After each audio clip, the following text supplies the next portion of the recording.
Welcome to everybody. Thomas here. Welcome to SFF180, and this is the best SFF of 2015 live show. And I am joined by everybody. Hello, everybody. Hello, So, as you see, we got a full house today, and so I guess now we're going to test our amazing skills at self-organization by introducing ourselves. So, and now we get this awkward lull where everyone's waiting for someone else to start. So. Okay, then I'm going to start, so taking the first there. My name is Michael, my channel is Bitten by a Radioactive Book, and I mainly read adult fantasy, steampunk with a little SF and UF on the side. Shall I go next? If you I'll go for it. Okay, my name is Caitlin, my channel is Kitty G, quite similar taste to Michael, so a lot of adult fantasy with a little dash of steampunk and historical fiction and also some science fiction thrown in every now and then. Hello, my name is Nicole, my channel is Nicole's Adventures in SFF. I read pretty much everything, but I mostly read science fiction and fantasy. Yes. Hi, my name is Bree. My channel is Stories from the Shelf. I read a lot of science fiction and quite a bit of nonfiction lately, with some fantasy tossed in for fun.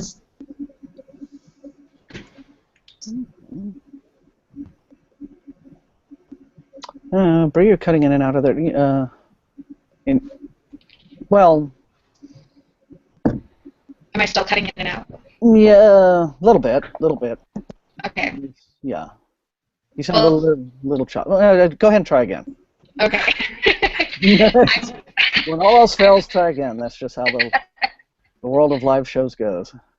I'm Bree. I have a channel called Stories from the Shelf. I mostly read science fiction and a little bit of nonfiction and fantasy.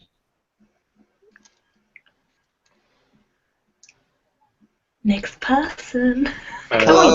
Come on, guys. Hi, my name is Ottavio, and my channel is The Galilean Library. I read mostly science fiction and fantasy, but lately mostly science fiction and other things like here and there as well. And hello, I'm Brock. My channel is Let's Read, and also a big reader of science fiction and fantasy. Such a shocker.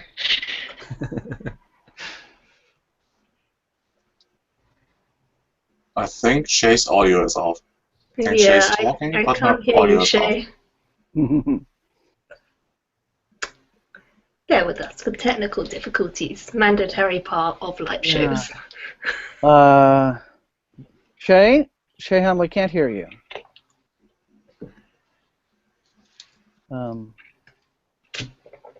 Make sure that your mic isn't muted. Okay. If you go on the settings as well, you can change the output or the input of the audio as well. Yeah. Okay. Let's see. Have we tweeted out the link for this as well, Thomas? Yes. For okay. I was just for going to retweet just that. for viewers. Yeah. Yeah. Yeah. Tweeted out the link for viewers so folks can take some of that. All right then. Okay. Well, yeah, Shay's channel is Shay Adventure, by the way, for all of Yeah. you who don't know her, so you should go and check her out if you do. And she reads loads of stuff very similar to Michael and I, a lot of adult fantasy. So Okay. she's wonderful, and hopefully she'll be able to join us soon. Yeah, hopefully so. But anyway, somebody else take it away, and I'll chat with Shay. So And I think Rachel said she can't hear anyone at the moment. Oh no. oh Is it an issue with your headphones? Try unplugging your... Well, she can't hear me. I don't know. Never mind. Yeah. Well, the icons along the top, obviously, if you're having mic issues, make sure that the one that says mute microphone isn't lit up. That's the obvious one. Otherwise, let's see. Adjust bandwidth usage, play with everything. Let's see. See, the really good thing would be is if they had The really good thing with the is they had that like hold please offline kind of thing, and actually play a little elevator music while you Yeah. you do the picture of a screaming person yelling at a computer. Well, I was bit sorry about some of these early technical diffs, but you know, they happen. So just bear with us while we try to iron all this out. But what I think we can do is just someone sort of volunteer to start up. Just talk about. We want to start with. I'd like to start with actual 2015 releases, because everybody reads all over the map, and of course, you know, not everyone always has a chance to read like up to date, be completely up to date with their reading and newest releases, and so there's quite a lot of stuff from last year that you know, that is getting a lot of buzz and being very noteworthy, but you know, they're just you haven't gotten around to it. That's just life. So. But what's interesting is that I think everyone has probably managed to read a little bit something different. So as you know, one of you have read novel X, and another one has read novel Y, and so we'll all probably be able to kind of cover the gamut and talk about a lot of this stuff. So if anybody just wants to start up, in terms of 2015 releases, what were the most noteworthy reads that you experienced this year? Well, one of the ones that I think a lot of people are talking about, but isn't necessarily like that new for this year, is the illustrated Harry Potter. I don't know how many of you guys have picked that one up, but that's one that I think a lot of people have been talking about recently because it came out pretty recently, like just before Christmas time. So that one's obviously a re-release with illustrations, which I have done a reread using and really, really enjoyed.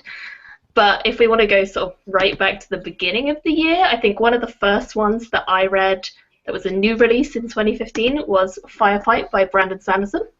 So that was way back in January that one came out. And I think I did that as a buddy read with quite a lot of people, and I was very excited about it, but didn't anticipate it being as good as it was. So now I'm very excited about Calamity for this year. But that's one of the earliest ones I can think of that I read that came out. Can you hear us? In 2015. Oh, there you we go. guys read near the start of the year? Jake, do you want to say something quick? Hey, can you guys hear me? Yep. Yes. You're all good. Oh, awesome. Sorry, Yes, I was yes, having technical difficulties. That's okay. This is my first time doing any kind of Google Hangout, so This bear is like with me. the third one I've done, and I had no idea what the hell I was doing. So. Well, you make Yeah. me look like an amateur, so it's okay. You're doing great. Do you want me just to start the intro thing again, or just go ahead and just, because Caitlin was talking about Firelight and Brandon Sanderson and all that stuff, so do I go ahead and just... Yeah, you can just Do whatever you want to do. as you please. But, What are the rules and regulations of Hangouts? Have fun. Just try to Alright. have a good time and not pull your hair out when nothing seems to work. All right. Yeah. Actually, Caitlin did a really good job piggybacking everything that I was going to say, and I primarily just read sci-fi and fantasy books, primarily adult fantasy, and I have similar tastes to Caitlin and Michael. So yeah, I think we all share pretty much the same taste. So that's about it. And my channel is Shade Adventure. So yeah, that's about it. All right. Rachel, do you want to give yours a go? Can you guys hear me now? Yes, we I- can. Oh, thank goodness. Yeah, I'm not alone. Yeah. Well, sometimes it's the old. Have you tried unplugging it and plugging it back in? Yeah, I did that too. That works. And so, Okay, let me introduce myself finally. My name is Rachel. My channel is Pollinati. I mostly read science fiction, but I also read fantasy, mysteries, and probably a little bit of everything else as well. Yeah. And it looks like we have everyone here and everything's working suddenly. I don't. Yay! Okay, good. So, anyway, what we're doing is we're starting the discussion talking about specifically 2015 releases and which of those had made like the most impact on you as a reader. So I'm just gonna go off of what Caitlin was saying about Brandon Sanderson. So I have to say that I was pretty disappointed in Brandon Sanderson this year because the two books that came out were Firefight, like she was mentioning, and Shadows of Self, which I actually just finished yesterday. And I believe I rated both of those 3 stars. I've been overall kind of disappointed in the Reckoner series in general. I just don't think it's worked as well for me as some of Brandon Sanderson's other series. And then Shadows of Self, I just didn't like as much as the first book in that series. That's the second book in his Wax and Wane series, which is the 5th book overall in his Mistborn series.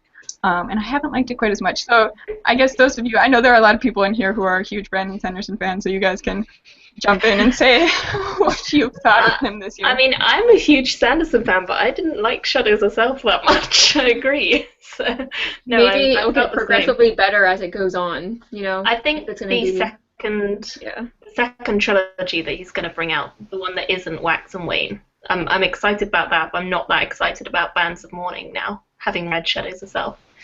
So, slightly disappointed, but there is some good stuff at the end, so I'm wondering what he's going to do next. We'll see. I've also read both books. I was in the same group read as Caitlin for Firefight, and that is a series that never really took off for me, although I like the idea of the superhero thing, but I don't know if it's the YA-ish approach to the narrative, or there are certain themes in there that I'm not quite happy with, and subtle messages that I don't like and don't think are really good for young people. And I with Wax and Wane, I really enjoyed, same as Nicole, the first, the kind of novella thingy. But the Shadows of Self was, I think it was still a solid and enjoyable book, but the way the first one was set up, it was more of a thing of its own, and now he integrates it more into his more Mistborn kind of mythology that he created within the first 3 books, and that didn't work as well for me as I thought it would be. So it was still a 4-star read that I enjoyed, but I think the first one was way stronger. Wasn't it the case, I mean, talk about the Reckoner series, you know, Brandon Sanderson has been writing superhero stories since the beginning of his career. And you know, and now he's just written one straight up, right? You know, it's not done with any sort of epic fantasy dressing. You know, the Reckoner series is just, you know, just superhero saga, right? And so it seems to be a consistent theme with him. That's just his thing. You know, there's always a power. There's always his elaborately constructed magic system. And do you feel that maybe now his formula, you know, anyone think that his formula is just starting to get a little bit, you know, just stale, that he's just kind of, he keeps going back to the same well too much? I'm not the biggest Sanderson fan, but that's been my impression, is you can just tell, like, he uses similar tools every time he writes, and to me it wears pretty quickly. I don't know. I don't know that I necessarily feel that way. I do think he's a more formulaic writer, and he's not quite as organic. And if I read a lot of his books, like if I read a lot of his books back to back, I would start to get annoyed with it, because I think there's pretty clearly a formula to the way he writes. But I don't know. I'm not sure why. Maybe it's sort of an overload thing. I also think it's partially the issue of, like, forgetting what happened in his earlier books. Like, it's been a while since I read the Mistborn trilogy. I don't really remember what happened in the original Mistborn trilogy that well. And so if you're, like, reintroducing characters or something like that, I'm not going to remember who they are because it's been, like, 5 years. And so, I don't know, maybe it's just that I'm not quite as integrated enough into his world to really get everything. I don't know. Yeah, I think that's understandable. Yeah, it's sort of, you know, at least he doesn't keep you waiting 7 years between books. George R. R. Martin, it was like, okay, wait, who that, you know, and then, boy, I have to remember all of this. Although I didn't really have that big of a problem when Dance with Dragons came out, like slotting back into it. But yeah, this whole thing of when you create this really, really large mythology, and you know, you're kind of, I actually had a similar problem trying to get into Empire Ascendant this year. I remember reading The Mirror Empire and loving it, and writing, you know, as close as I usually get to a rave review of it. But when I started Empire Ascendant, and it just, you know, it drops you right in. right? And thinking to myself, oh, and even I was like, oh God, right? And so my first thought with that book was, if you're the sort of reader who waits for the entire trilogy to land and then read all three back to back, you'll do fine. But if you're reading the books as they come out, and there's about a year to 18 month to even longer gap between books, and you've read a few dozen books in between, you can just be just completely spinning your wheels when you try to jump back into something like that. Yeah. So I can see that. I'm currently reading The Mirror Empire right now, and we've been having quite a lot of discussion about the various different things that are going on in it, because it is quite a complex one. So it is. I can see why you might get a little confused going straight back into that. Yeah.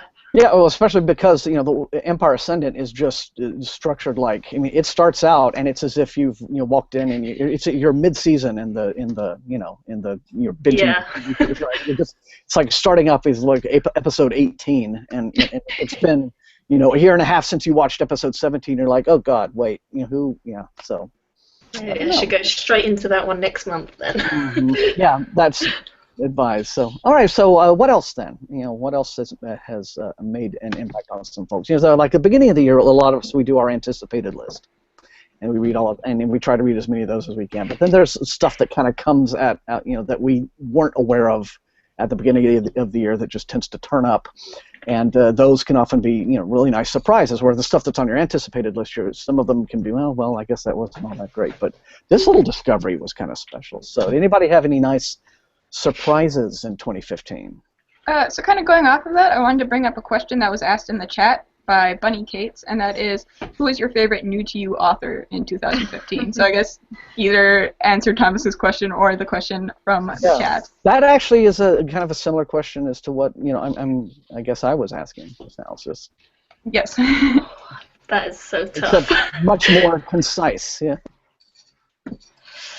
I don't even know where to begin with that, so someone else should take that list, I think.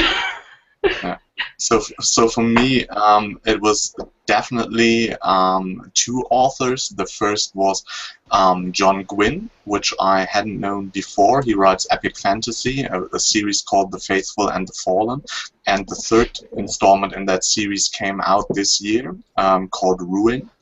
And I heard on it, I think, first on Catherine's channel at The Android's Conundrum, and that was something that really surprised me, because it is very, very classic in some ways of storytelling, but it has modern influences as well.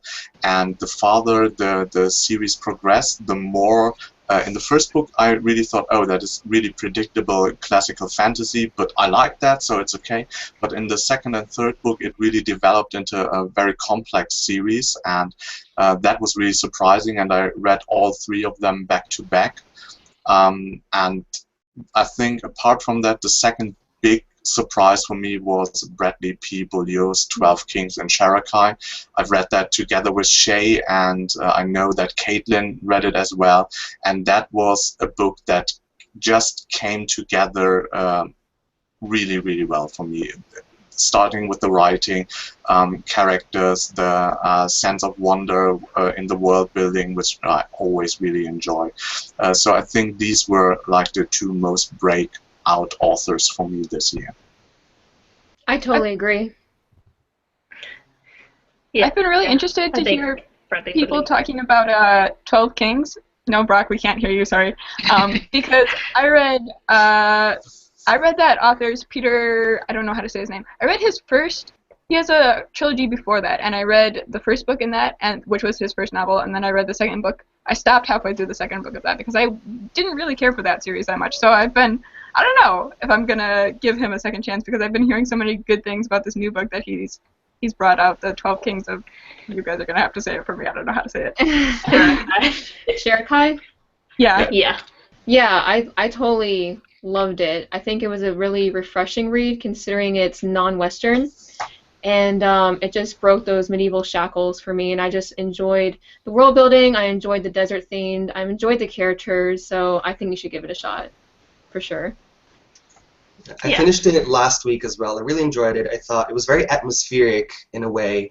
I wasn't expecting it to be at all, and I really loved the characters. They were super interesting, and the way it developed, like at the end, you really know that there's so much more to it than what's in the book, and I really love that. But it's very much a setup book, I think, like for whatever's going to happen later on, and yeah, that's my take, I think. Yeah, I think it's going to be planned to be like a 6-book series, so it's going to be quite an epic fantasy. Yeah, a big one for sure. And the next one doesn't come out till 2017, so you guys had plenty of time to pick up 12 Kings and Turkai while you're waiting for the sequel, because we're all in torture right now, waiting for it to come out. So. But he did just finish it the other day on Twitter, and I saw that he finished it, and I was like, first one in there, like, yes! And he was like, thanks! Yeah. Just sitting there like, woohoo! Do you want to send one of those advanced reader copies my way? No? That'd be great. So, Brock, do you want to go ahead and try and say something? Yep, just butting in for a mic check. There you are. Yeah. There we go. Yes. Okay. We got you. hear you. All right. Cool. It's nice to see Brad Ballou sort of having a little. This is kind of a renaissance for him, because he was almost one of those writers who got buried under the implosion of Nightshade books. We had the 2 books out from Nightshade, and The Winds of Kalikovo, and it had a sequel with the title. And of course, Nightshade nearly took quite a few careers with it. Fortunately, as a lot of people have landed on their feet. But it was 12 Kings of Sharakai was just nice to see, and to see him kind of come back. Now, if you want to talk though about like non-Western fantasy, what does anyone who has read it think of Grace of Kings? Because that is a book. Grace of Kings was I'm actually about 200 pages into. I've been kind of reading it off and on, and I again like the setting, and I like a lot of what he's doing with it. And it's a book that is getting probably the most buzz, or among the most buzz in SFW right now, among like possible Nebula contenders. I liked it, I need to preface that with, I like the part I've read so far. I bought it right when it came out, and I started reading it, and I'm like, I love this book, and then it became the big regret, or one of the big like unfinished regrets of the year, because I put it down when another buddy read came along, and it's like, this book is phenomenal, why did I stop? I did exactly the same thing, and I'm like, crawl back. Well, Nicole got it, Nicole, you bought the floor. Yeah, I really liked it. I finished it. I've had it on audiobook for a while, and it starts out slow, and so I think it might be better if you were to read it. Actually read it. I don't know. I would agree with that. I've read it, and I wouldn't want to listen to it on audiobook. But I enjoyed it. I really liked how it was written from a different storytelling culture, I guess. It really did not feel like a Western fantasy, but I had difficulty with the characters. Maybe that storytelling tradition just does things differently with characters, and it was too high level for me at some points. So I will continue reading the series, though. I really enjoyed it, but I had to adjust my expectations a lot. What do you not like about the characters in that book so far? I didn't feel like a lot of them had super individual personalities. I felt like they were historical characters, like it was a fictional history, I guess. And it was very high level about this person fought this battle and did this thing, and there weren't enough of those interpersonal moments. I forget, it's been a while since I read the book, but Kuni is one of the characters, and I forget the other character's name. I really enjoyed whenever they were actually together and having conversations instead of just being on opposite sides of battles, because it felt much more personal, and like this was a story about them rather than just a story about the kingdom or something. Yeah, I don't really think it is a story about them, though. I think the way the story is written is it's really more of a story about, like, I would say the main character is really like the empire that they're fighting over. Yeah, and you said that a while ago, and I was like, that is exactly what I missed it when I started reading that book. So when I continue with the series, whenever the next book comes out, it's going to be a lot easier for me to approach it like that. Yeah. Yeah, definitely. Territory can become a character. Weather does too. Yeah. Yes. Especially, so in the story there are gods and the gods kind of like pick people. So our main characters are people who have kind of like been picked by the gods to be like their avatars sort of in the world. So in a lot of ways the characters aren't really characters. They're kind of more avatars to move along what's going on in in the kingdom. So it's a much higher level. It's not as much like you're supposed to relate to these characters and really get to know them as human beings because they're not really presented that way. And I liked that. I thought it was an interesting way to go about it, but I can see how it wouldn't work for everybody. Is it more like a literary fantasy, do you think? Not exactly. I think it's kind of somewhere between like literary and really like popular mainstream sort of fiction. It's kind of trying to bridge that line a little bit, I think. Yeah, he's definitely not taking the same sort of approach to the material as, let's say somebody like Guy Gavriel Kay would. Right. I mean, it has. I think it has the accessibility of mainstream epic fantasy, but but at the same time, it's very much trying to veer from, just a lot of those, the mainstream approach, a lot of the tropes that the mainstream writers use. Right. Well, because I'm currently reading Black Wolves, and Michael is reading it with me. Mm-hmm. And that's a non-Western book, too, and that's by Kate Elliott. And we both agree that it's a slow burner, and I think it's one of those things that you just kind of immerse yourself in with the story, and I really enjoy it. And I think, like, with the characters, she's doing a really well job done at developing her characters, but doing it in a very slow fashion.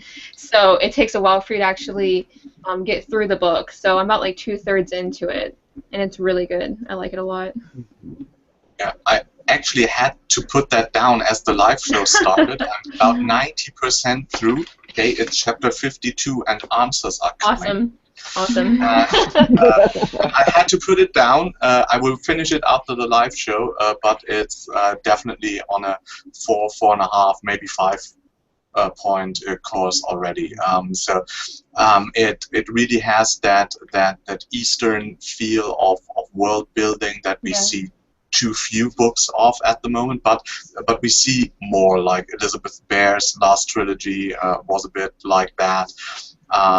Now with Wrath of Kings, and I hope we see more of that. I think another book that we will talk about that I haven't read as well is The Traitor Baru Cormorant, and I think had a similar kind of setting. So I really like that we get more alternate settings. In epic I think so too. I don't see why fantasy has to be boxed in. I think it should be as diverse as it can be. So. Who read The Traitor of Baru Cormorant? Did anybody read it? Mm-hmm. I've read it. You read it? Speaking of writers who were like new to me writers and surprises of the year, I see Seth Dickinson is definitely one.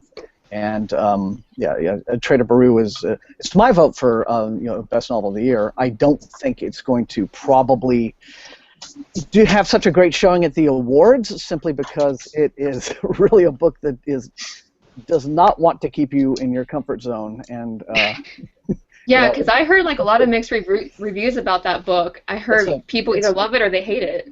Well, it's a cruel read. It is really it's a story about a character who has to do what she has to do to get where she needs to be, and she does it. And and the results are not pleasant. What struck me was that it was such a risk-taking novel in a genre where too few writers are willing to take risks, and which is a problem that I've had with a lot of even epic fantasy that I enjoy reading.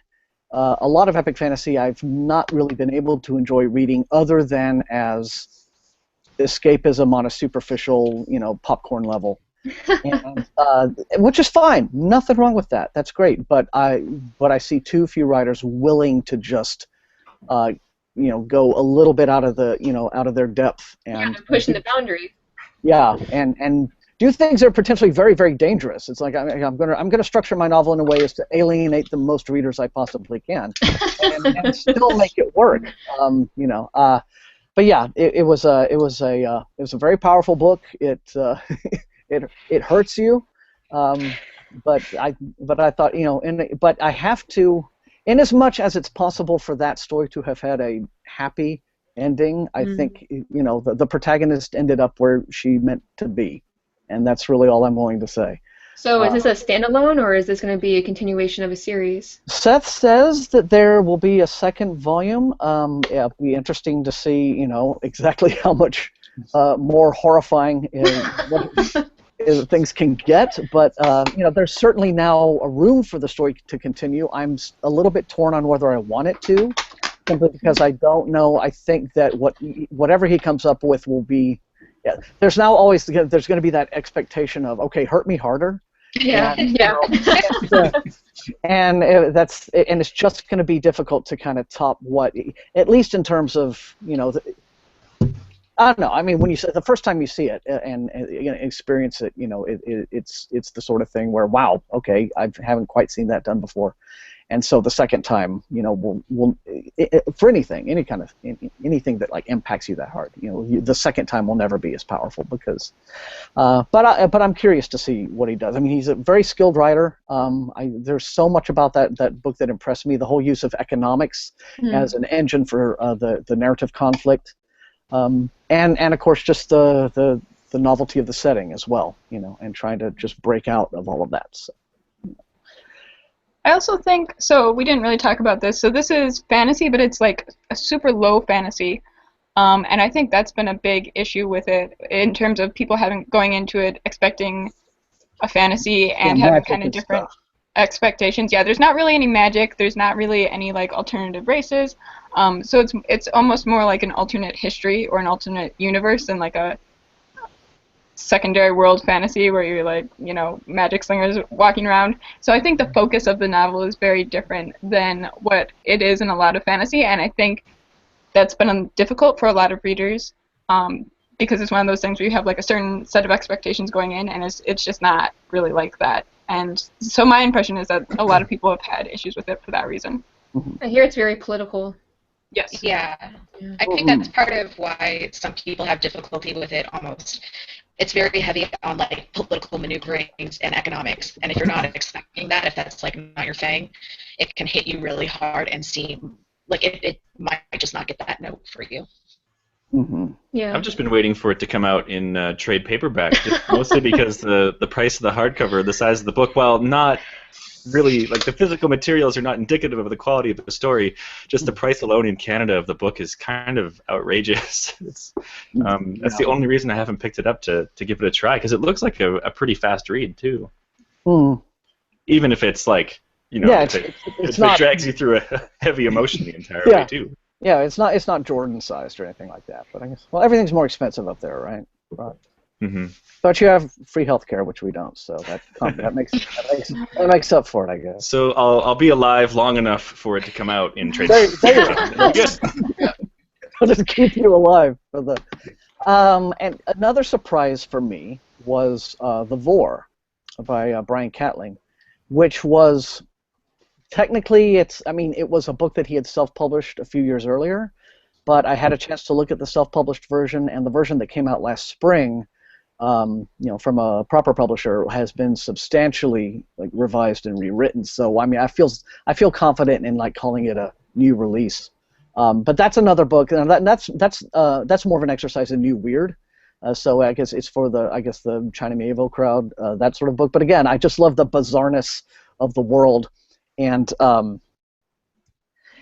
just the way in which he does things his own way, and takes risks and constructs a narrative that is challenging, and he's willing to do things that might not work, but to just get it on the page and just to see that kind of imagination running wild like that. That's the kind of thing that I really like in a novel, and I think fantasy is a genre that ought to be ripe for that, and not quite so formula bound, but. I started it and might have to dive into it later, but it's the one book I DNF'd this year because of how weird and outside it was. It's very strange. Yeah, I can totally understand somebody who would DNF that book. Well, I do have it. I'm looking forward to starting it actually, but I will go into it knowing it's going to be really weird. Okay. Best way to go. These are all books I have buddy reads planned for, actually. I think The War I have a buddy read planned for in February, Traitor also in February, and I think Grace of King in March, so looks good. Yeah, I have it already, and sorry. Go on, Tavio. I have it already, and I get a very similar feel that I did with Southern Reach trilogy. I don't know if that's accurate or not. It's just like that kind of new weird sort of feel to it about like the forest that's alive or something like that. And I don't know. I feel like I will enjoy it, though I am expecting it to be a very heavy read. One of the new to me authors I really like, I mean, new to me, she's been writing for a while, is N.K. Jemisin, and I picked up her her newest book. Oh gosh. The fifth season. The fifth season, yeah. Yep. And it was just fantastic. Nice. It's so good. Yeah.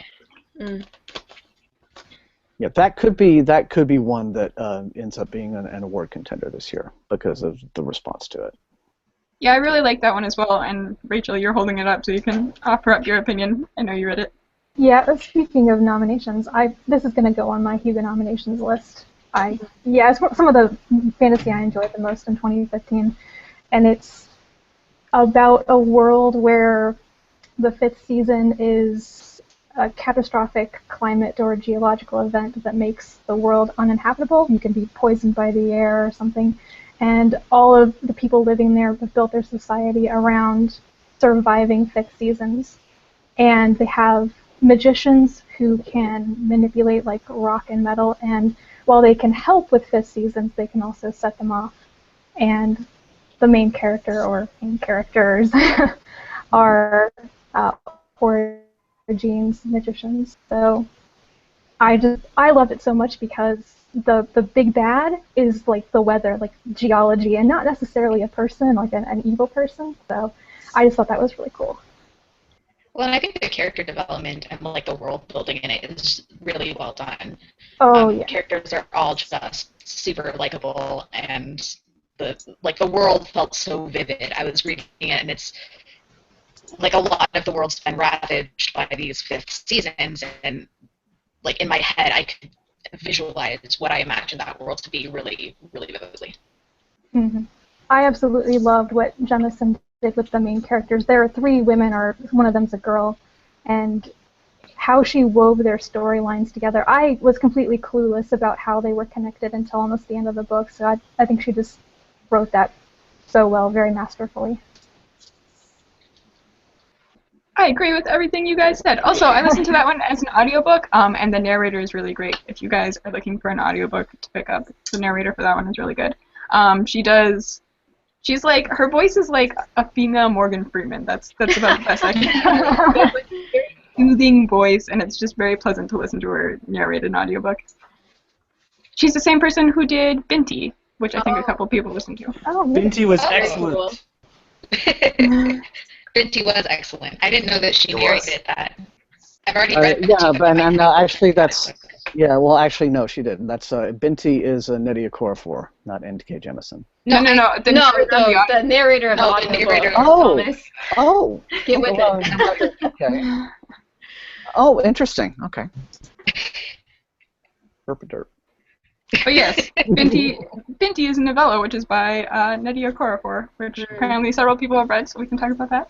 Yeah, let's talk about the Tor novellas in general. Who's been reading a lot of those? I've been reading. I've read almost all of them so far. So. Nice. Mm-hmm. And what if any of those have stood out? Binti has been my absolute favorite. It just took me so much by surprise, as I didn't really know what it was about. Of Sorrow and Such by Angela Slatter. So good. That was also a real surprise. It was kind of like a witch story, but it turned into a lot more than that, so I really liked that.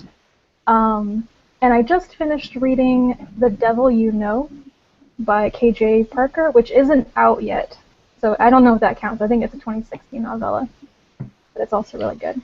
Well, that Binti cover art's gorgeous. Yeah, the covers of the Tor.com novellas have just been amazing, and Binti, I think, is one of the best. Yeah, I love the cover art. And I saw that Octavio did, he read it too, and he loved it. Yeah, it was really good. I thought the main character was like fantastic, and the entire idea of her leaving her culture, but still like carrying it with her as something that grounds her, something so important throughout her life, even though she's abandoning it at the same time. That like disparity was so good. And I think some people may not know that the Himba people in Africa, it's a real tribe, which is something I didn't know. I thought she made that up, like it was a fictionalized something. Me too. And then I stumbled across the Wikipedia page, and it's real. Everything she talks about that character is like a real tradition.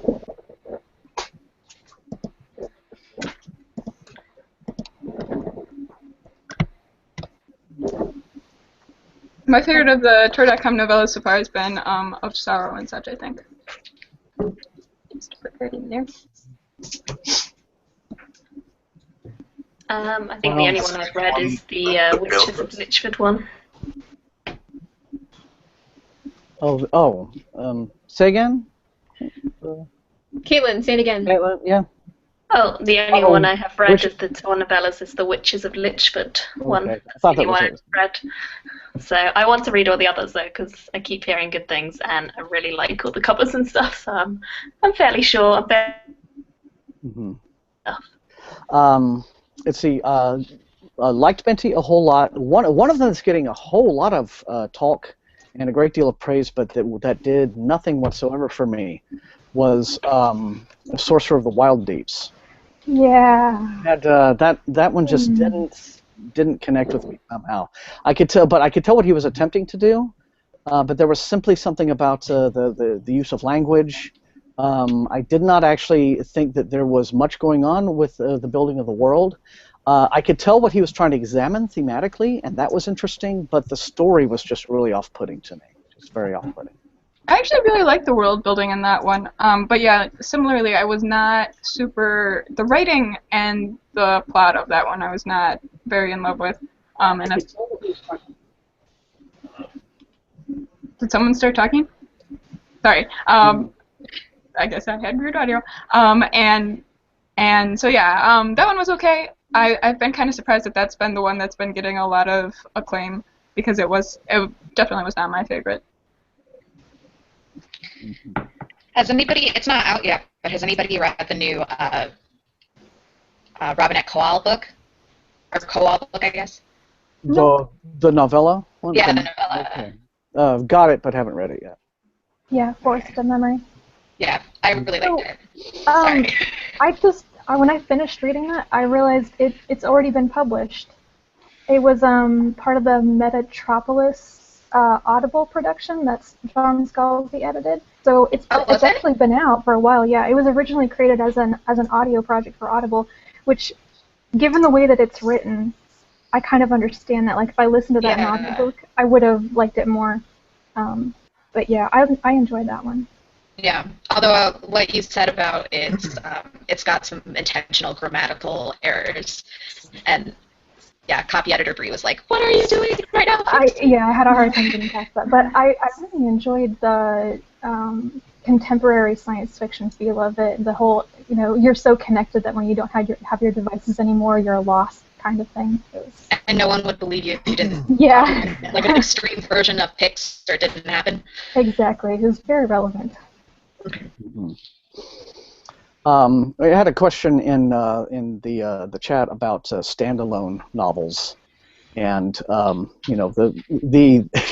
if you're getting into this age-old question of why are there so many series novels and so few standalone novels, I think a lot of that is just motivated by just the needs of the publishing industry.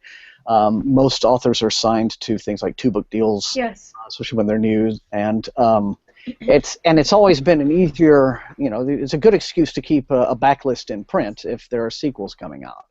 And so that's the series novels have always been a part, especially of genre publishing, have always been part of genre publishing. That said, there are standalones out there, and there are also writers who structure their series in such a way that each individual book can be read as a standalone. Which I usually appreciate, unless, if I'm getting a trilogy where I know it's one story and spread over 3 books and it's a beginning, middle, and an end sort of thing, I'm fine with that. But yeah, these writers who want me to just follow a 15-book series in continuity, usually asking a bit much. But that question is, yeah. But getting back to, I want to get back to Nettie for a bit. In addition to Binti, I think she's had a really good year because a novel that I really loved last year was The Book of Phoenix. If I want to talk about sort of like the anti-superhero story, this tale of this genetically modified, this woman who's been created to be a super weapon, and decides to kind of take the fight to her creators, and that's a book that has so much going on, metaphorically, and but it's also short. Oh, and, Nicole has it. Yeah, and It's so pretty. it's short and sweet, and it's just like that. And I thought, and what was interesting was that it is a prequel more or less to Who Fears Death. But it is so different a book in its tone and its approach to anything in Who Fears Death. And I thought that was an interesting route for her to take. With that story. So, anybody else read it apart from me? I have not. I have it. Yeah. But I really want to read it. I've I got want to read it it now. Yeah. The other one that she had come out this year, Lagoon, or at least that came out in the U.S. this year. I think it came out in the U.K. in 2014, at the end of 2014. That was pretty good, too. I enjoyed that. Although it's based off of her short stories, and I'd read some of them in her collection, copy right before, and so I was like, oh, I've definitely read this section of this book before. I need to get on with reading some of her stuff because I keep hearing very good things, and I own them all. And I have it, so it's definitely a sign. Lagoon was pretty solid, and I found it. I mean, which is why I was totally surprised that going back to Binti for a second. I know that Binti blew me away, and there's a lot of short fiction that I read this year, but it was very hard to find something that stands out as much as Binti. And I know a lot of people have said they would like to have seen it as like a full novel because it was just so chock full of material. But and I know that Nnedi Okorafor said, "Well, I wrote the story the exact length that it needed to be, and that's what it's going to be." But man, it was so good and needed to be a novel. And I was, it really made me revisit Lagoon and enjoy it a lot more.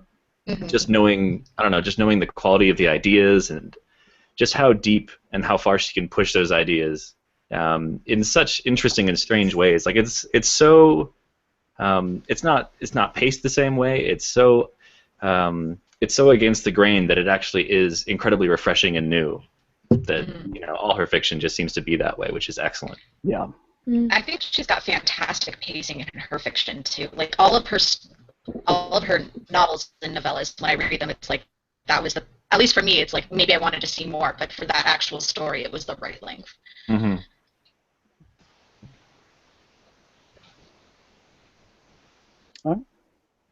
Speaking of standalones, though, Neil Stephenson's 7 Eves came out this year, and it was, except for, I don't know, it was really good. It's a story where the moon explodes and people have to kind of escape Earth, and so they can't take everyone out. They have to kind of retrofit the ISS, the International Space Station, to get it to kind of reserve what of the population they can, which winds up being not very many. And it's chock full of just really interesting scientific ideas and characters who are awesome, and some of them remind me of Bill Nye the Science Guy. I really enjoyed reading it. Most of us, I think, read it at the same time, and it was it's one of my favorite books of the year. The thing I loved most about 7 Eves was the fact that so many, it's such a heady book dealing with the annihilation of the human race, and yet many paragraphs ended with a zinger. How he'd be describing the physics involved in all the destruction going on, and then he just finds some clever little phrase to explain it in layman's terms right at the end of every paragraph, and I was cracking up at the same time as I was crying. And then when the moment happens when the Earth finally bites it, and he references a piece of music or something, and so I looked it up and read that section while the music was playing, and I actually was like, "That's the right feel. This is Oh, wow. it's a good choice of music." I did the same thing, Brock. I know exactly the part you're talking about, and I started to cry a little bit. Yeah, I didn't, and I wouldn't peg Stevenson as an author that could make people cry, but he did it there. So. That's interesting, you know, how Neil Stephenson has been sort of at the forefront of these writers complaining that science fiction needs more optimism, right? And we need more optimistic futures. And then his new book is, you know, the end of the world and the moon's blowing up and we're all dying. But yeah, there is this. It certainly does take the optimistic swing in that final third, which I still kind of think might have served the whole thing better if, you know, it had been kind of snipped and turned into its own book. But of course, it's a Neil Stephenson book, and he just sort of has this thing of writing until he's done, and and especially the way he ends his novels. You know, he sometimes the way he ends his books, it just feels like, you know, he got up to get himself a cup of coffee and forgot to sit back down. And that's what was that? Oh yeah, 5,000 years ago. Yeah. But still, it was like the first 2/3 of the book were so powerful that even have that, you know, that final third where you're constantly being reminded, I am reading a Neil Stephenson book, weren't enough to hurt that, and I think that it still, you know, stands as one of the best books of the year, despite, you know, having what arguably is a liability, because the future scenario is fascinating, but it felt like, you know, after you had lived with the, you know, the initial group of characters, the Seven Eves and everyone else for so long. And now suddenly we're hundreds of years in the future, and we have to kind of adjust our brains to you know, new cast and a new narrative thread and all that sort of thing, which did not feel as strong as what had come before. But even so, it's like, I think it's still one of the best books of the year because that whole section at the beginning, you know, the first 2/3 of the book were so powerful. Yeah, the story. I mean, I'm forgetting what I was going to say already. The story, the strength of the story is definitely with the characters in the first section of the book. And a favorite line from that book just has to be when I can't remember which character says it to which character. It's already fading, but when it's like, well, they're trying to deal with the situation. They have that detachment about the whole thing, and they're just like, well, we're not really doing this. We're just leveraging our core competencies. Well, let's talk about some more SF. Here, because we've been talking quite a bit about the fantasies. What about the one that everyone was like super excited about that kind of flopped? The one. The Dark Forest. The Dark Forest. Yeah. How about that one? What the hell? That was that was. Yeah, I tried to read it. We originally all planned to do a live show because we were all so excited about it. Like, but unfortunately, wasn't this live show sort of born out of like the collapse of the previous live show? Well, I think it was. Yeah. Yeah. Okay. Has anybody actually finished it? I did. Yeah. Brock did. And Nicole, I'm about 2/3 through. I'm just pacing myself with it. You're still reading it. Yeah, yeah. Okay. That just comes with the gig, you know. You just sort of, I mean, if I, yeah. I don't know if it's what is it? If it's the fault of the translation, which seems entirely competent, or just the difference in the way in which, you know, being a Chinese novel, if it's just his ideas about narrative and how to unspool the narrative are just different from Western expectations, or what. But it's certainly it's interesting because I did a video about why I didn't finish the book. And I asked that question. I was like, what's going on? Is this the translation thing? Is his writing style just like totally different? What's going on? And I guess one, he's really, even for a Chinese author, his writing style is like unusual. It's a little more, it's dense, and everybody keeps telling me that like you're not supposed to be, like, the characters are not the point of the story, which is really hard for me to like get my head around. Because I mean, it follows one guy, basically, and the whole time I don't know. I don't know. I also have heard rumors that it was largely restructured and rewritten for the U.S. audience. I don't know if that's true, but I've heard rumors. Well, I know that Ken Liu did quite a lot of, with Liu Xuzhen's approval, he did sort of, tinker with quite a lot in order to make it more accessible to Western readers. There's specific Chinese ideas, themes, things having to do with their history that would need more explanation for Western readers, while at the same time trying to be faithful to the narrative and the tone of the original. But I don't think that Joel Martinson with Dark Force, at least didn't appear to me that he was doing a bad job. I think that it was probably an extremely tough translating job. And I find that when I sit and I try to take the Dark Forest 20 to 30 pages at a time, I can do it. And I don't know if it's just the density of the narrative or if it's just like so many scenes are just pages and pages and pages of long conversations. Characters don't really have conversations so much like you would identify them, but like they all they kind of deliver lectures back and forth to one another, and it feels like it's a common complaint with a lot of hard SF, which is that it's either light on character or the characters are simply like bots. They're there to kind of serve the needs of the hard SF plot. To solve the problem that needs solving, that you have to science to solve, right? And so there seems to be a lot of that. There's certainly not. What's curious, there are moments in the Dark Forest where he's reaching for that kind of human warmth, but those parts were a little bit off-putting to me.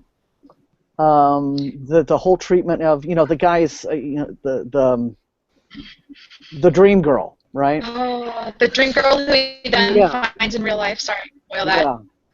That whole sequence, which started out as an exercise where the main character's actual girlfriend is trying to explain to him how it's possible to love a thing that only exists in your mind. But then later on, this character gets literalized in a very sort of an off-putting, unpleasant way. It's just something that kind of made me sort of think it seemed all ethically dubious to me, the way that was done. And so, it's just, even when he does things right, he does them not right. It might also be the hype. I mean, there was when we all put up reviews, we got tons of comments from people who had already read the book saying, people who live in China who were like, you got to read this is amazing. And I think we set that bar really high. One thing I found reading the book was that there's a lot of science fiction touchstones that we've already seen in a lot of other books. Anytime there was a new technology that got invented, it's like, we need a space elevator, and all of a sudden they had a space elevator. There were just all these things that I've seen in other books that have been presented that maybe in this book are being presented as new ideas, and it's not copying, it's just using the staples. And so while I found that there were lots of things that would normally have blown my mind if I wasn't aware of them. There were just lots of things in this book that were kind of already a territory that's already been explored. And while some aspects of the Wallfacer project and what happens closer to the end of the story kind of made sense as this is maybe why people really like this book, because that is a new idea. There were all these other ideas crammed into it that just kind of got in the way. I think it was intentionally being referential to science fiction classics of the 50s and 60s. I think that was the author's intent, insofar as that goes. I'm not entirely certain why, because I agree that it kind of just made it seem very route, and a lot of the parts didn't come off as being very original because of that. But I think that was intentional, that he was being referential like that. Not sure why though. What you that have finished it would say that there is still a payoff at the end? Because if I remember the first book, it was for a long time a solid 3.5, 4-star book, and just as I realized that the structure of the book, how the end and the beginning were connected, it really shaped up to be a 5-star read for me. So would you say the end really justified that in the Dark Forest as well? Because I think I dropped out at about 100 pages, so that is one of the books that I'm still thinking maybe I'll pick it up again, but I'm not so sure. I really liked the end, but I actually think the end was very disconnected from the rest of the novel. So it wasn't, I liked it because it was different from the rest of the novel. So it didn't really reference. I mean, I think what happens in the end is pretty obvious, to be totally honest. Like, it's pretty obvious what's going to happen. And so, if you've read 100 pages, what you think is going to happen in the end is probably what's going to happen in the end. And, I liked the execution of it better, but I wouldn't say it. I don't think it was as much of a payoff as it was in the first book. The scientific theory that he brings up at the end of the book, and that is the main title of the story, is a good conversation piece. It's really good to talk about it, but I don't know that it's I don't know that it was explored with a lot of impact in the book itself. So would you read the next one? I do want to read the next one and find out what happens. Yeah. Yeah. I'll probably wait until a couple of reviews have come out and see what other people think, and see if it's see if people like it a lot better than the second one. But no lie, it was the hardest, maybe the hardest read this year from trying to get through it standpoint. Yeah. Yeah, I think I gave up the earliest. I was just like, guys, this is not my thing. I'm not reading this. For the longest time, I'm sitting there thinking to myself, boy, I'm all this way into this book, and so far the most interesting character has been the ant. The ant comes back. Really? Okay. Well, wasn't it a different ant? Maybe. Probably. I mean, a it's an ant. descendant ant. There's another ant. So, going back to science fiction novels, one that I really liked that I just recently finished was Aurora by Kim Stanley Robinson. I don't know. This is another hard science fiction novel as long as we're talking about that. And it's also a standalone, I think. But the basic concept of this one is that a group of people are on a generation ship, and we're currently following the generation that's going to arrive in their solar system and start to try and colonize the new planets. And I thought it was really cool. The main narrator is the AI of the ship that we're on, and I just really thought it was a really cool book, and I really liked following the AI. So, has anyone else finished that one? It is next on my pile. I was trying to finish it in advance of this, but I know that it is. I'm thinking that it's probably going to be one that does well at the Nebulas, and probably the Hugos as well, because it's getting a lot of very enthusiastic response. So I'm eager to start it. I love Kim Stanley Robinson. So. How does it compare to his other stuff?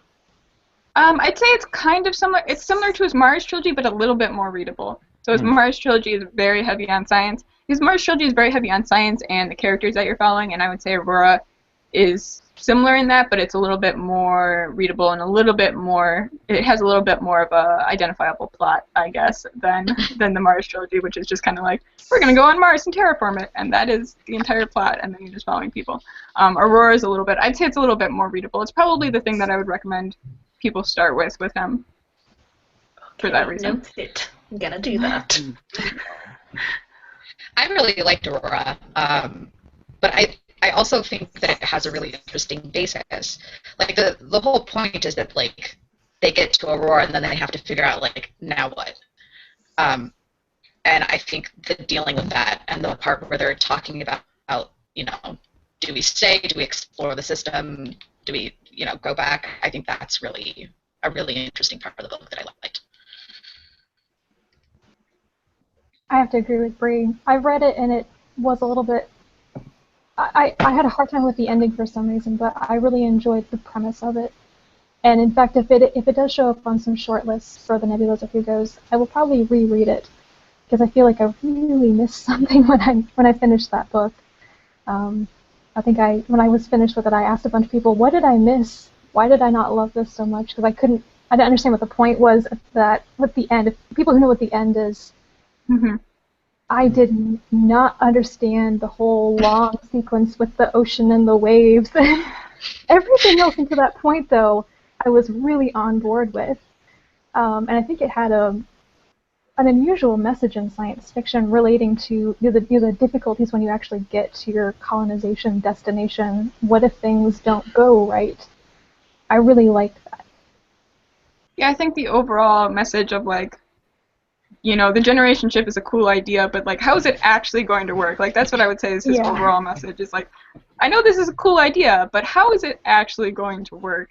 I thought that was, and he explores in a fair amount of detail, and I thought that was really interesting to look at. And like, you know, at least from a microbiology standpoint, he's right about a lot of the things that he talks about, and how those would be actual problems and things that you would have to deal with. And so I thought it was cool for that reason. Okay, few other, I guess you'd say, under the radar. Well, not necessarily under the radar, but they weren't. They were later in the year releases, SF releases that have been getting a lot of respect. And so just bounce these off of those of you who may have read them. One is Dark Orbit by Caroline Ives Gilman, which has impressed a lot of people, and also Planetfall by Emma Newman. These are two standalone SF reads, and so those of you who have read those, chime in, tell everyone what you thought. Yeah, I read Dark Orbit. Actually, it was my first book this year. I really loved it. I thought it was fantastic. It has this really cool discussion about optical physics that I thought was really refreshing. I haven't really read anything like that in other science fiction before. Basically, in this universe, people travel by light beam. So whenever you enter a light beam and you're traveling to another planet, you take as long as light takes to get there. But for you, it's instant. So whenever you get to the other end, let's say like 23 light years away, 23 years have passed, but you only perceive it as a second. So everything has changed. Society has morphed in this completely different thing. And it was really fantastic. I thought there's two main characters, sort of, like one more prominent and one a little bit less. They're really great characters to read about. And it had, like, at the end, there was like some really weird discussion about some science that really isn't science at all because you can't really understand it. But I enjoyed it. I thought it was really great, and it ends abruptly, but I think the ending really captures what the novel is about and what the lives of the people in the novel are about, and it was really great. And Ursula Le Guin agrees. Anyone else? No? I would have a question about it. Is there like a sociological level to it as well? Yes, I would say so. They're like in the end, like some of the things that happen, they kind of have like a psychological sort of thing. You don't really understand if it's actually science or if it's just the way people perceive certain things. And also there's pretty big discussions about the reality and things like, for example, if what you see is only light reflected on objects, how can you know if that's really what you're seeing, if what we see is real and not just the light? It was very meta, but really good. Rachel, you just did a review of that. What do you think? Didn't you? Am I totally off? Who? What? Say again, Brian. You're still a little choppy, so say again. Rachel, you just did a review of Dark Orbit, didn't you? Yes. Yeah, and I agree with pretty much everything Octavio said. I had a bit more difficulty with I call it the mystical aspect of that being introduced at the end, and it was a pretty abrupt ending, but other than that, I really liked it. I really loved the primary character, because there are two characters and the story is told from their perspectives, but the main character of Sarah, I really like. She's very anti-authoritarian, which made it really fun to read about her. Yeah, she was great. Yeah. When I just heard about the idea, the first thing that came to my mind was like, okay, with this system, I would have like $1,000, and then I would invest that, and then I would travel 27 years to one planet, and then 27 years back to my home planet, and then I would be rich. And everybody could do that, and then I would really like to see how society looks like that. Better invest in the right one.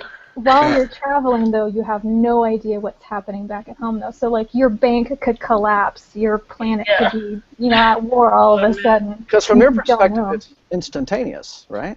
Yeah, but you wake up on the other end, and it's like, hey, 23 years has passed, my relatives are now dead, and so everyone has to I'm rich.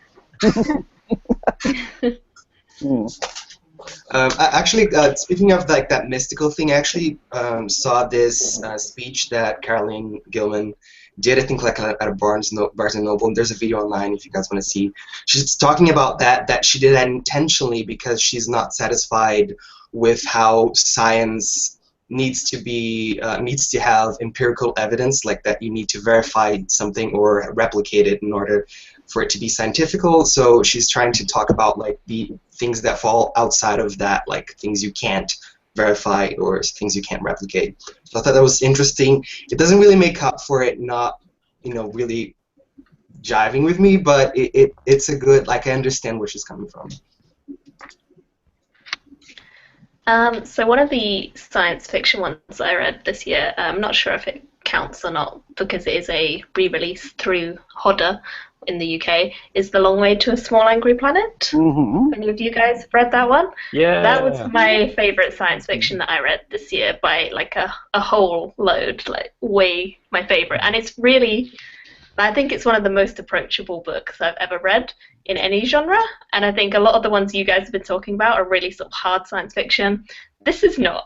Like, this is the opposite of that. It's incredibly easy to get into.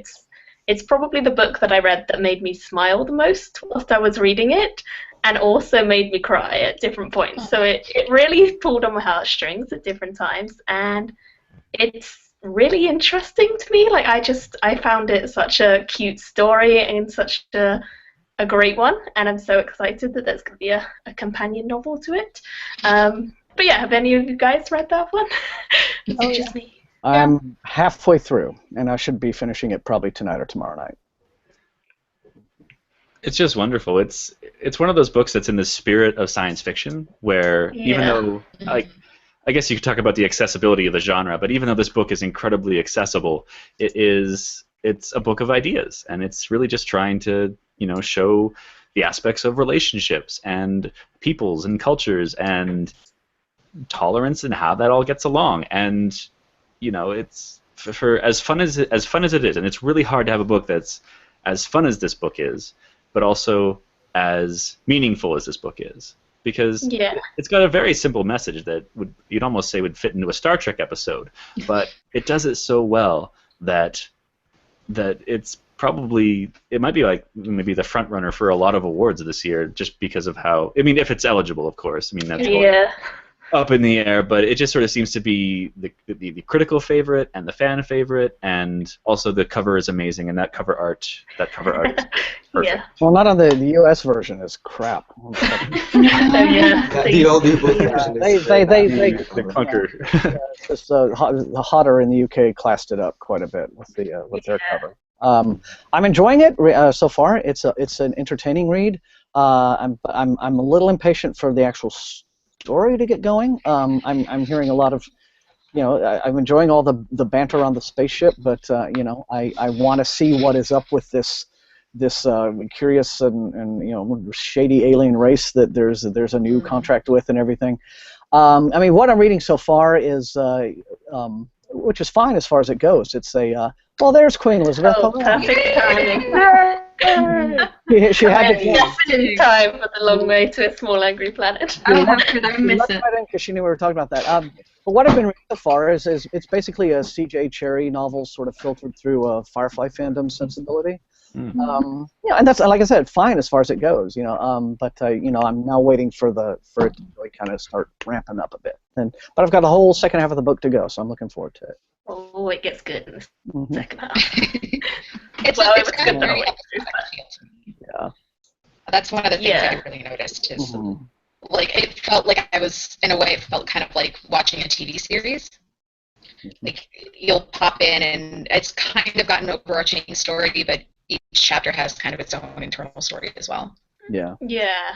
With all the all the scenes where you're in this spaceport and all the little stalls and the different alien races mixing and mingling and trading and interacting, and I'm like, okay, well, this is sort of like the the Chanur novels with better writing, and so now I'm kind of waiting to see where they all end up. But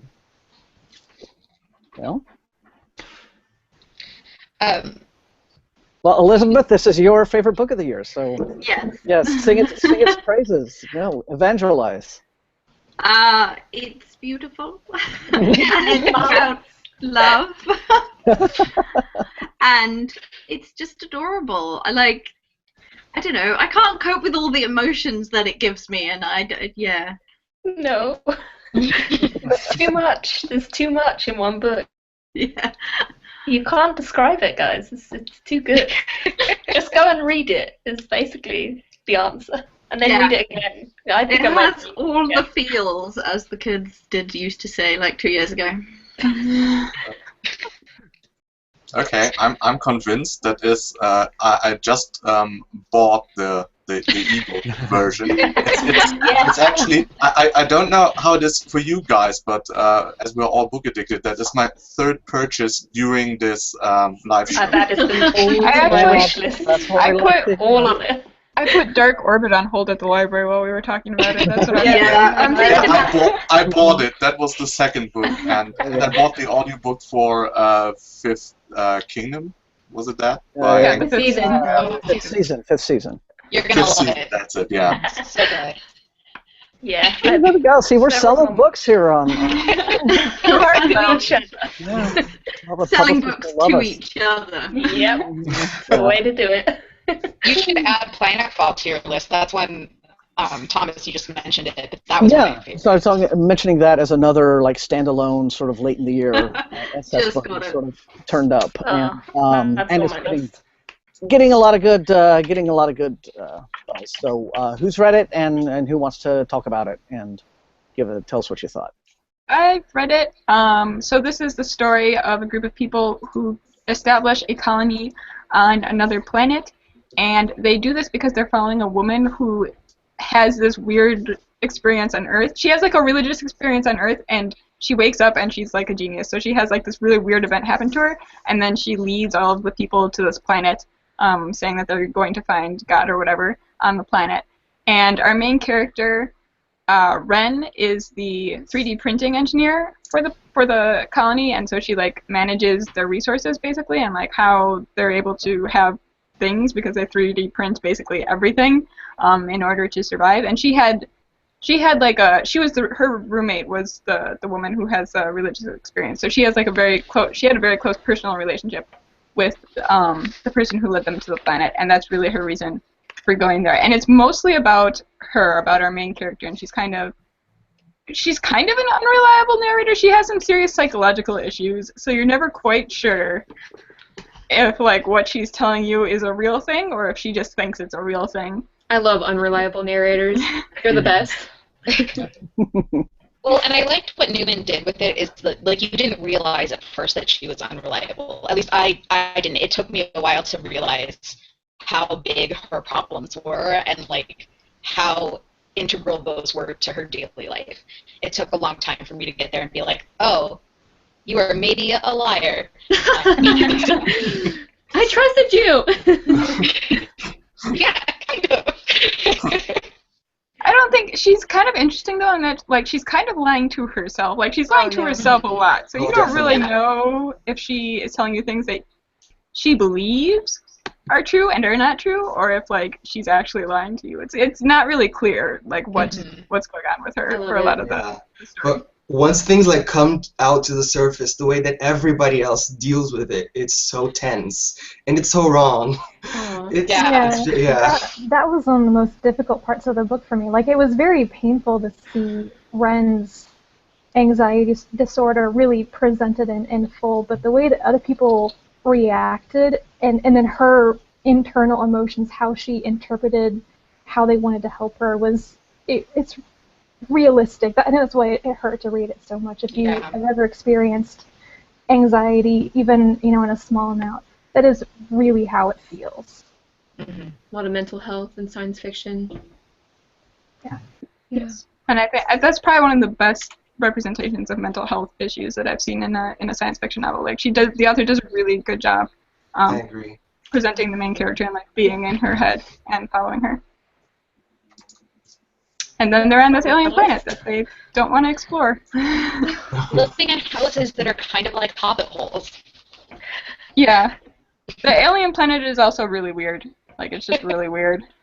Yeah, the whole god city alien structure, or is it an organism? I don't know. Yeah, and the actual stomach bug. Yeah.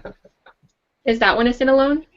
Yes. Yeah. Yeah, it is a standalone, but there is another book in the same world called After Atlas coming out this coming November.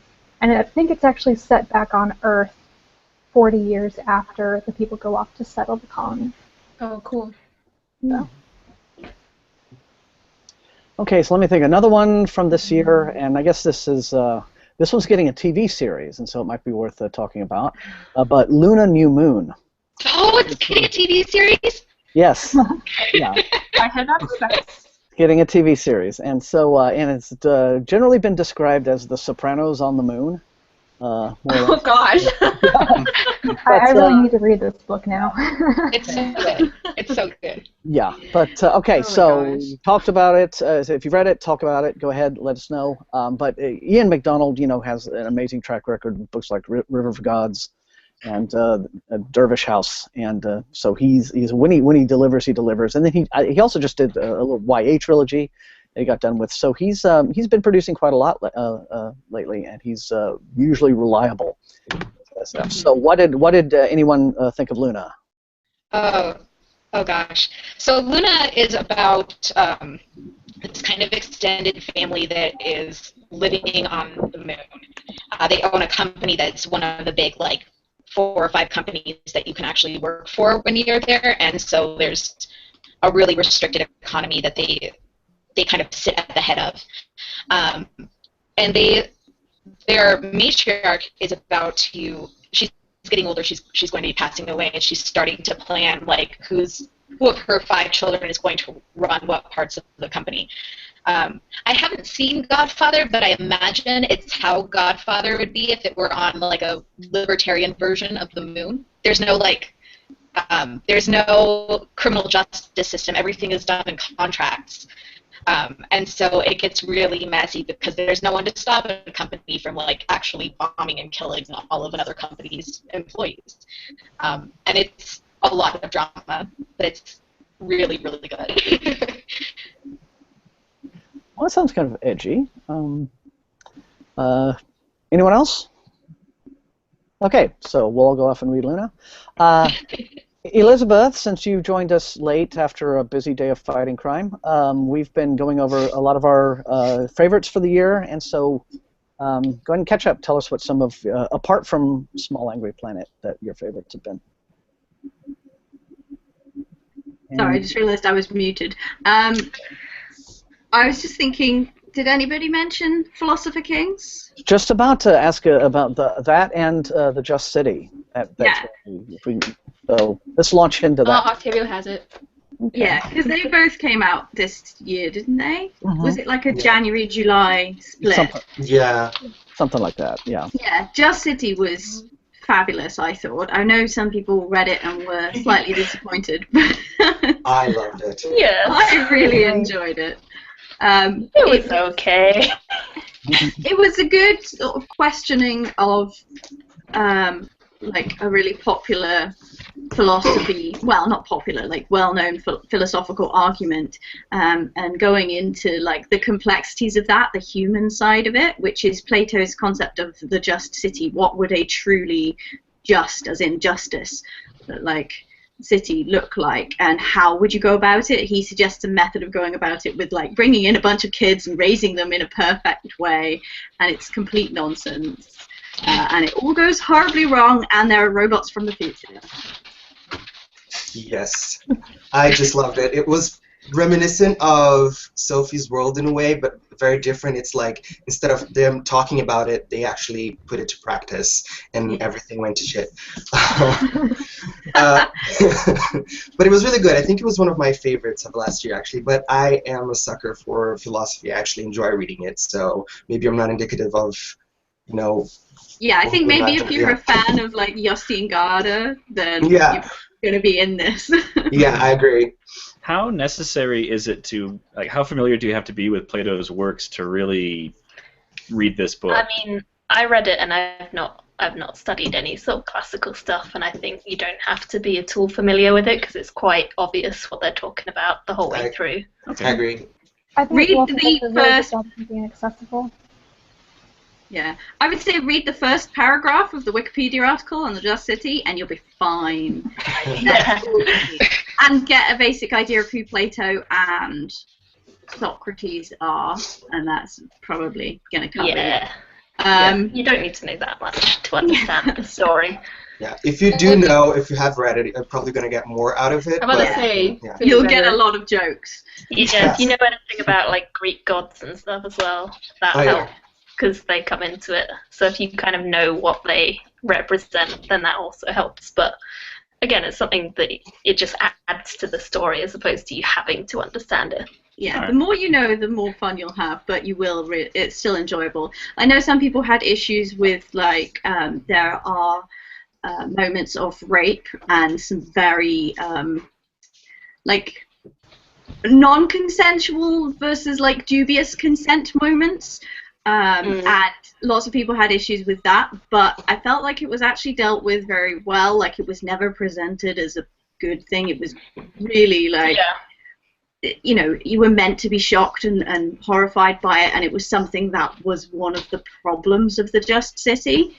It's presented as an injustice. That's the word. I think for me, because I read it as well, and I thought it was alright. Like I thought it was perfectly readable, and I think it was something I could understand easily enough. I just felt like it was very predictable the whole way through for me, and I kind of wanted it to be less of a questioning and have a little bit more of a story, because it felt as though it was more questioning his idea and sort of showing you what was going to go wrong with it, and it didn't feel like it had enough of a story for me to back that up. Like I felt it was just questioning it, and then a few things happened that were like rape and things along the way to sort of back that up, but I just didn't feel as though the story came into it enough for me personally. But that's just me. I think that's kind of the tradition of the philosophical fiction novel, is that they are an exploration slowly of how the philosophy would work. So it's the same sort of slow story, I guess. I think it was intentional. Like definitely it was intentional. It was just a personal preference. So. The sequel, though, I did not enjoy as much. I really liked it, but it was not like nearly one of my favorites of the year. But I don't know, it just didn't jive for me. I don't even remember what I said when I reviewed it. But anyway, yeah. So speaking of sequels, do you guys want to talk about Ancillary Mercy? Is that the final one that came out? I know a couple of people have read that, and we haven't gotten to it yet. So this is the final book in the Imperial Raj, I can't say that, series by Anne Leckie, which started with Ancillary Justice, which came out a couple years ago and had like tons of acclaim. And Ancillary Mercy just finishes out that trilogy. Won't talk too much about the plot. I really liked it. I thought it was a good way to end the series. I know a couple other people read it, so you guys can chime in and say what you thought. I also thought it was a great end of the series. I really liked the way that it ended. And hopefully she writes more in that world. She has some short fiction that's set in that world. Yeah, I've read all the short stories too, and I thought they were all quite good.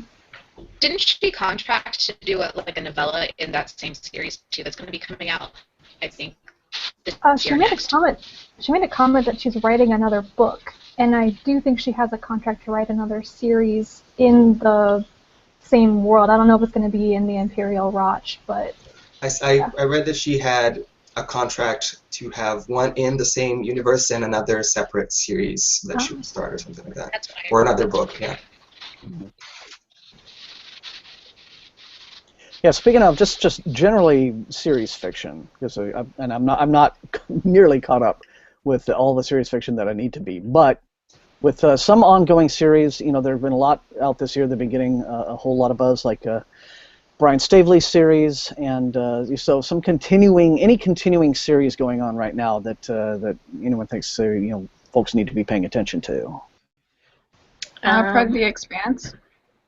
Yeah, well, obviously, apart from The Expanse, I guess, because everyone knows about it. Hard to ignore The Expanse at this point, but so take it as read. So what was this question? Sorry. Just general series fiction. Ongoing series. Ongoing series fiction that is worth. It's probably come to a bit of an abrupt end now, but the Long Earth series by Stephen Baxter and Terry Pratchett, rather lovely.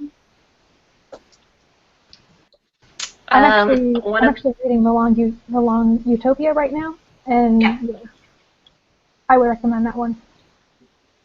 One of the series that there's two series that I'm put in my favourites of the year as released in 2015. The first of them is the Michael J. Sullivan series, the Riaria Chronicles, so it's the prequel series. And I had Death of Delgath in my top of the year, which is the most recent one that he brought out just before the end of 2015.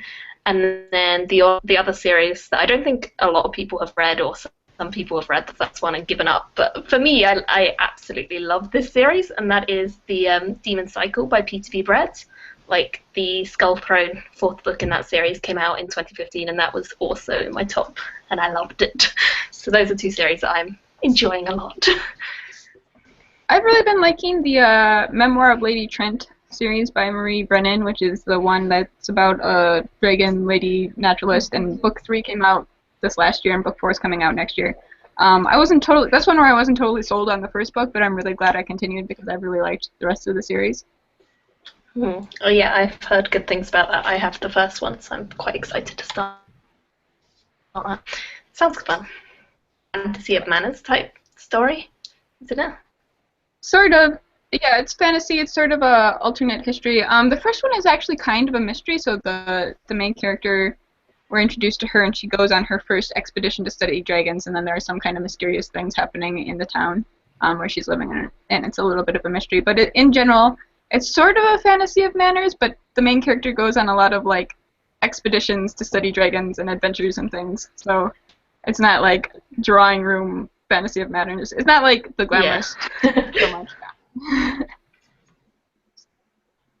I mean, speaking of ongoing series, I think everybody who knows me will know what I'm going to say now. The Traitor Sun Cycle by Miles Cameron, of course. The Dreadworm? The Dreadworm was my favorite book of this year. I know that it's maybe not a series for everyone because it's like very complex. In every book there's like 20-ish, maybe even 30-ish characters you have to keep up with, and some people might put off because some of the elements are really like historical, medieval narratives, but there are some very, very unique world building and magical elements that I haven't seen before, and so it's a very strange mix of something that feels familiar but still very, very alien, and that is probably next to the Malazan Book of the Fallen, the series I'm most excited about in the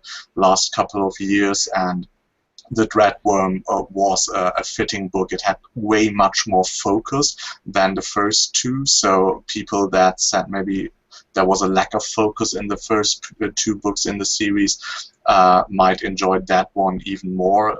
But for me that is just a fantastic series, so that was definitely my highlight for ongoing series this year.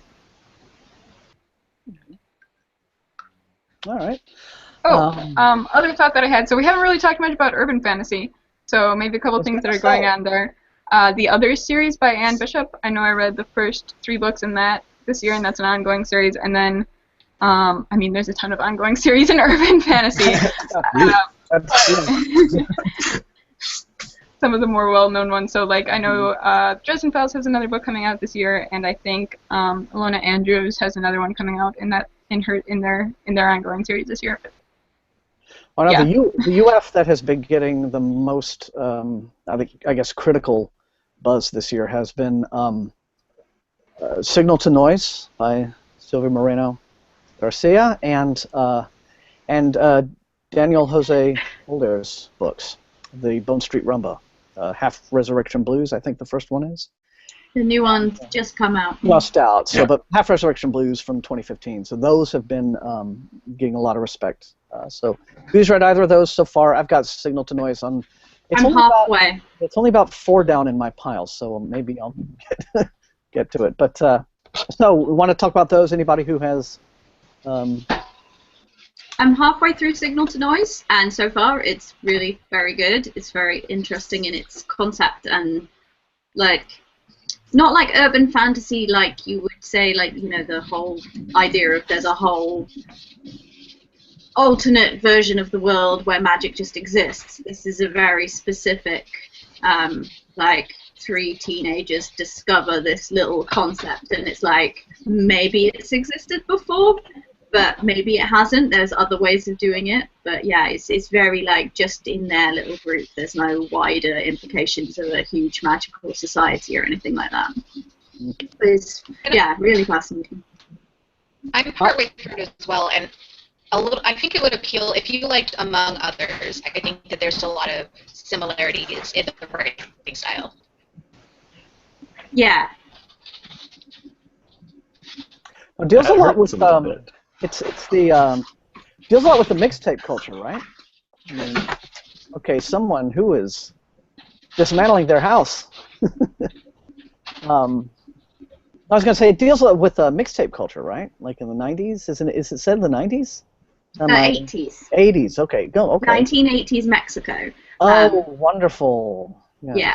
So it's the whole mixtape thing just hits me where I live. That's how you used to have to do it. You know, you would make tapes and trade them with your friends. That's how you did it before everybody downloaded everything. It was very analog, very get your fingernails dirty. It's like, wow, really? Somebody wrote a novel in that setting? Cool. So. Well, I grew up in a house with vinyl and tapes, so yeah, and I still live in a house full of vinyl. It appeals, definitely. Yeah, if you like music and you like fantasy books or like magical realism, then this book is probably for you.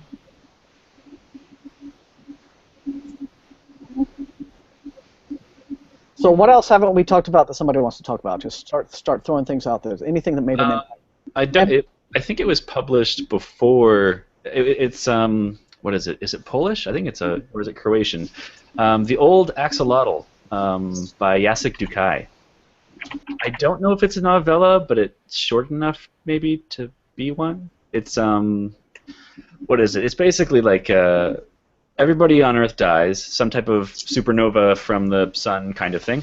And the only people who survive are those who upload their intelligences into like consumer-grade robots that exist on Earth. So the only thing that's left are these robots that previously were like the janitors, or they would clean up, or they would perform various tasks. And it's about I don't think too many people read it, but it's basically about it's analyzing what it means to be human when you take away humanity, because these robots, they don't have the ability to taste or hear or feel, because there's no, like, you don't have an endocrine system or adrenaline glands that help to inform your emotional state, like that physical connection to your body. And so it was an interesting little novel. I don't know how much we can talk about it, but it was really good, and a really good translation too.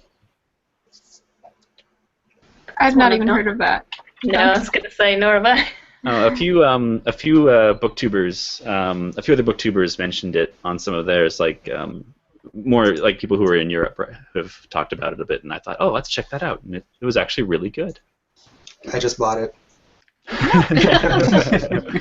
And it's got some really cool cover art and a really cool. It has a trailer, which you would not normally see for a book at all. Even one that's only like 160 pages long. The trailer has like a full CG.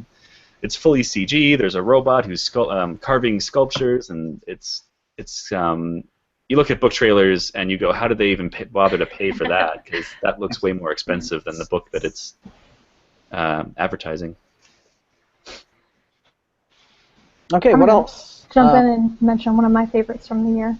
This is an older book. It's The Sparrow by Mary Russell. I think it's from the early 90s, but it was beautiful and heartbreaking, and I think everybody should read it. This one is about... Does anyone else have... Yeah, in addition, I was going to say, in addition to that, I mean, not necessarily new releases, but new-to-me books, stuff that you finally... things you've been meaning to read for ages and only got around to reading it last year. I really liked The City in the City last year. I also liked The Sparrow. I read that last year as well. but I really liked The City and the City by Chana Mieville, which is a mystery sci-fi crossover thing about a detective who's living in he's living in a city, and his city is physically adjacent to another city, but the two cities have really bad relations, so they like can't talk to each other and can't go visit each other or anything. And there's this murder, and it turns out, breach, and it turns out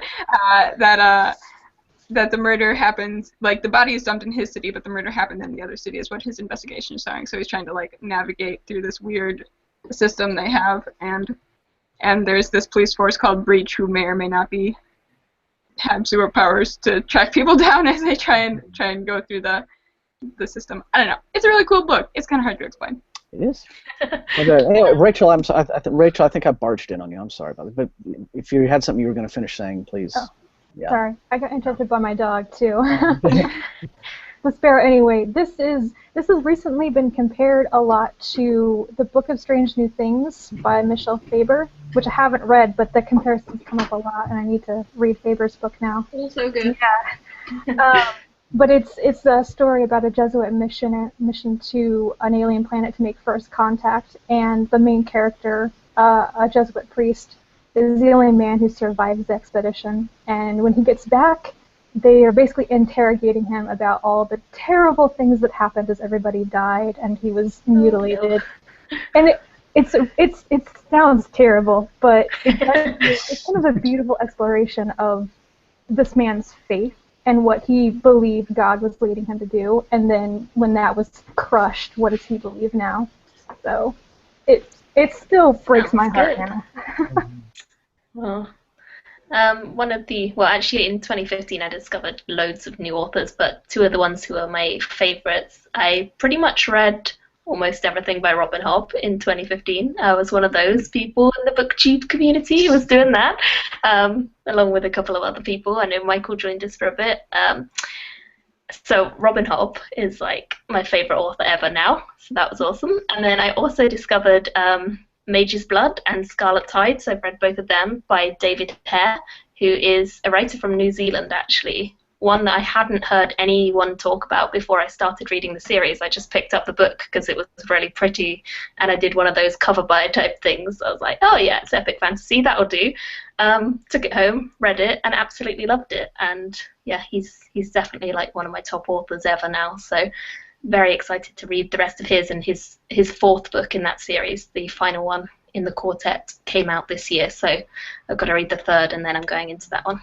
Or last year, 2015. We're in 2016 now, not this year. Yeah, that is actually a series that we read together at least since the second book, and I've just started the third one. Yeah. And it is like a really interesting series because it has like the very classical fantasy elements on one continent, which is very medieval European style, and the other is mixed up of kind of Middle Eastern style and Indian influences with various different countries. And it has a lot of like political intrigue and a lot of complexity. There are a lot of different countries within each continent with different interests. But on the other hand, the characters we have very young characters, most of them. I think only one older character. The others are all like teenagers or early 20s. And the writing for them is very, very accessible. That's why we thought that would be like a great series for people who want to transition a bit from reading YA fantasy into adult fantasy, because the themes are really adult and the complexity is really adult, but the accessibility and the characters will appeal to people that come mainly from reading YA fantasy, and so we thought it would be a really great series really, for transition. Yeah, it also has some really great female characters in fantasy, which I very much appreciate, because that is not something we get enough of. Yeah, there's LGBTQT characters in there as well. So Yeah. if you're looking for a read having characters to identify for that, that's also a good series to pick up. So it's overall, I think, a very strong series that will appeal to a lot of people that don't know that that kind of book will appeal to them.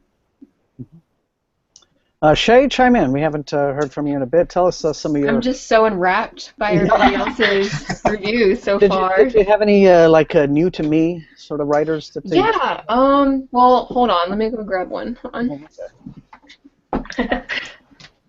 While we're waiting, a short intermission. Nicole will do science. She is for once not in a lab, but I've got to say it's weird. Right. No, I can do these from home now that my internet is better. All right, so I guess the one that it's not a new author. I read Tamar's series, but the Uprooted by Naomi Novik. This was a little bit different than her writing style that I read previously because it's a retelling of a fairy tale, and I'm not really too big into fairy tale retellings, but I think Naomi Novik did a really good job with that one. So it was enjoyable. I liked it. And then I think we already talked about the 12 Kings in Shere Kai. That's the actual book. This is the U.S. cover version. Right. Yeah, they snipped the title for the UK version. Yeah, I know. It's just called 12 Kings. I don't know why. I don't know why they did that. To say the ending. Yeah. They're like, I don't know. I thought he had two different books. I thought that the Sharakai one was like the second one. I got really excited. I was like, oh great, there's more. And then I realized it was not. Yeah, he's not a new author, but he's new to me this year. So. Imagine if you'd gone out and bought it and started reading it again. Well, wait a minute. I would have been really annoyed. It's like the Traitor Barry Cormoran in the UK. It's published as The Traitor. So I know. The way everyone refers to it as Barry Cormoran. We can't. Yeah, it's just so generic. It's like, you know, it's has to this specifically about the character. I mean, that's the whole point. The traitor could be, I don't know, anything. It just sounds like a political thriller, which I mean, it kind of is. Yeah, it is, but it doesn't, you know... There's no explosions, like... I actually like the... John Grisham, it sounds like a John Grisham novel or something, the way they... Or a David Baldacci or something, the way they've just, shortened that. But I don't know.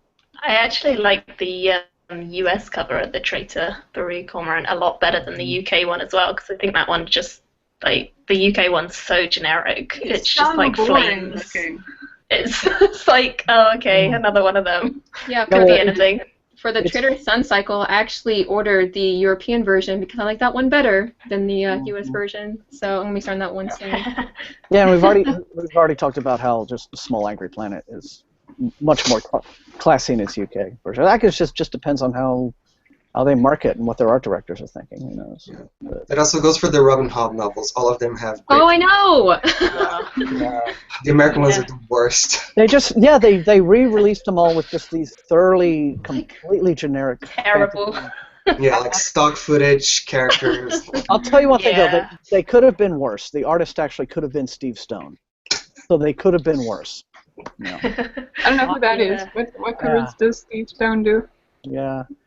I don't know. I'm convinced that Steve Stone, the reason he gets to do so many fantasy covers is because he's just got a hard drive with all of his stock images on it, and an art director can literally call him up at 8 in the morning or Skype him and say, "Oh Jesus God, we have an emergency. We need a cover." And like by the time everyone's back from lunch, he has sent the cover, and that's I don't have proof that's how the man works, but that's how it works. Because it's always, yeah. It's like I'm sure you'll be hearing from him if that's not the case. So what covers does this guy do? He's done all the Ericksons. I mean, okay. Just which the U.S. versions for a while, the tour versions in the U.S. were these really lovely, like actually painted wraparound covers by a guy named Gary Lockwood, who's wonderful. And but then they decided to match them to the UK covers, and it's just visual guy with sword, paste the castle in the background, flames, and I don't know. I thought the U.S. covers for the Malazan novels kind of drew me into the world a lot more because they were so beautifully rendered. And then, sorry, that's a tangent. I didn't mean to go off on that. Your cat looks so huge from this. Yeah, your cat looks gigantic. Is he really He is that big? gigantic. Okay. He weighs a stone, or a little bit more than a stone. So he's pretty. I also like how he's just like. Chilling on top of Yeah, the no, sofa. he sits up here. Oh, the cat. Yeah. This is Zephyr. Just But just- invading the live show. Yeah. But just following up there, I mean, I can't believe I didn't think to ask about Uprooted earlier, because again, that's a book that's, again, it's high on, I think, the Nebula consideration list right now. It's like getting on the SFF boards. There's basically the recommended reading list is going on right now, and you know, in advance of Nebula nominations, and like the books that are getting the most recs, they're, like I said, Grace of Kings is one. Uprooted is another. In fact, I think Uprooted is top right now. Yeah. But I also know that Uprooted does seem to be a love it or hate it book. I mean, It is. It is. Yeah, I didn't like it that much. Because Like people in the middle of the road, to be fair. But Yeah, Yeah, it was people just who like don't like another Uprooted okay. really do not like Uprooted. Yeah. Well, Naomi Novik, she's just like one of my favorite authors, so I had to give it a shot anyway. And I think, especially towards the beginning of the book, I could not stand the female protagonist because of how her characteristics were. But I actually gave it a chance, and I enjoyed it. But again, fairy tale retellings aren't my forte either, so it was definitely different. Yeah. It's a strange one though, isn't it? Because it's not specifically one fairy tale. It kind of covers quite a lot of different ideas in different fairy tales. It's so the fairy tale. kind of like a mashup of all of them. Who doesn't like mashups, you know? Yeah. Nice blend of everything. So I was thinking, so there are a number of books we didn't talk about that are kind of like 3-star reads for me. I don't know. Do you guys want to talk about some things that maybe you didn't like as much? I was thinking. Can you list them off? Yeah. Give us a list. Sure. That could be how we she's wrap prepared. up. Some of the ones that so I have the Aeronauts Windless on here. We haven't talked about Radiance by Catherine M. Valento, which I know some of you really liked. The Welcome to Night Vale book, which I think was probably I still liked it, but it was probably one of my biggest disappointments because I really like that podcast. And then what else do I have on here? I'm just looking through my Goodreads for things that I read. Because fortunately I read a lot, so I can just do that. The House of Shattered Wings by Aliette de Bodard, which was on a lot of people's anticipated list at the beginning of the year. Did we talk about Sorcerer to the Crown? That was another one. Sorcerer to the Crown. Yeah, some of those. If anybody has strong feelings about any of those books that we haven't talked about. I know, Rachel, you really liked Radiance, right? Yeah, I really enjoyed Radiance. And I also have the benefit of having reread the first third of the book. I read that twice, and all of a sudden everything made a lot more sense. But I love Valente's writing style. I really enjoyed the way that the book was told through like transcripts and notes and film rather than just a straight narrative. So I really enjoyed what she was doing with it, but it's very atypical book for me to read, actually, I think. And I don't think it would be one that would translate well to an audiobook, I don't. No.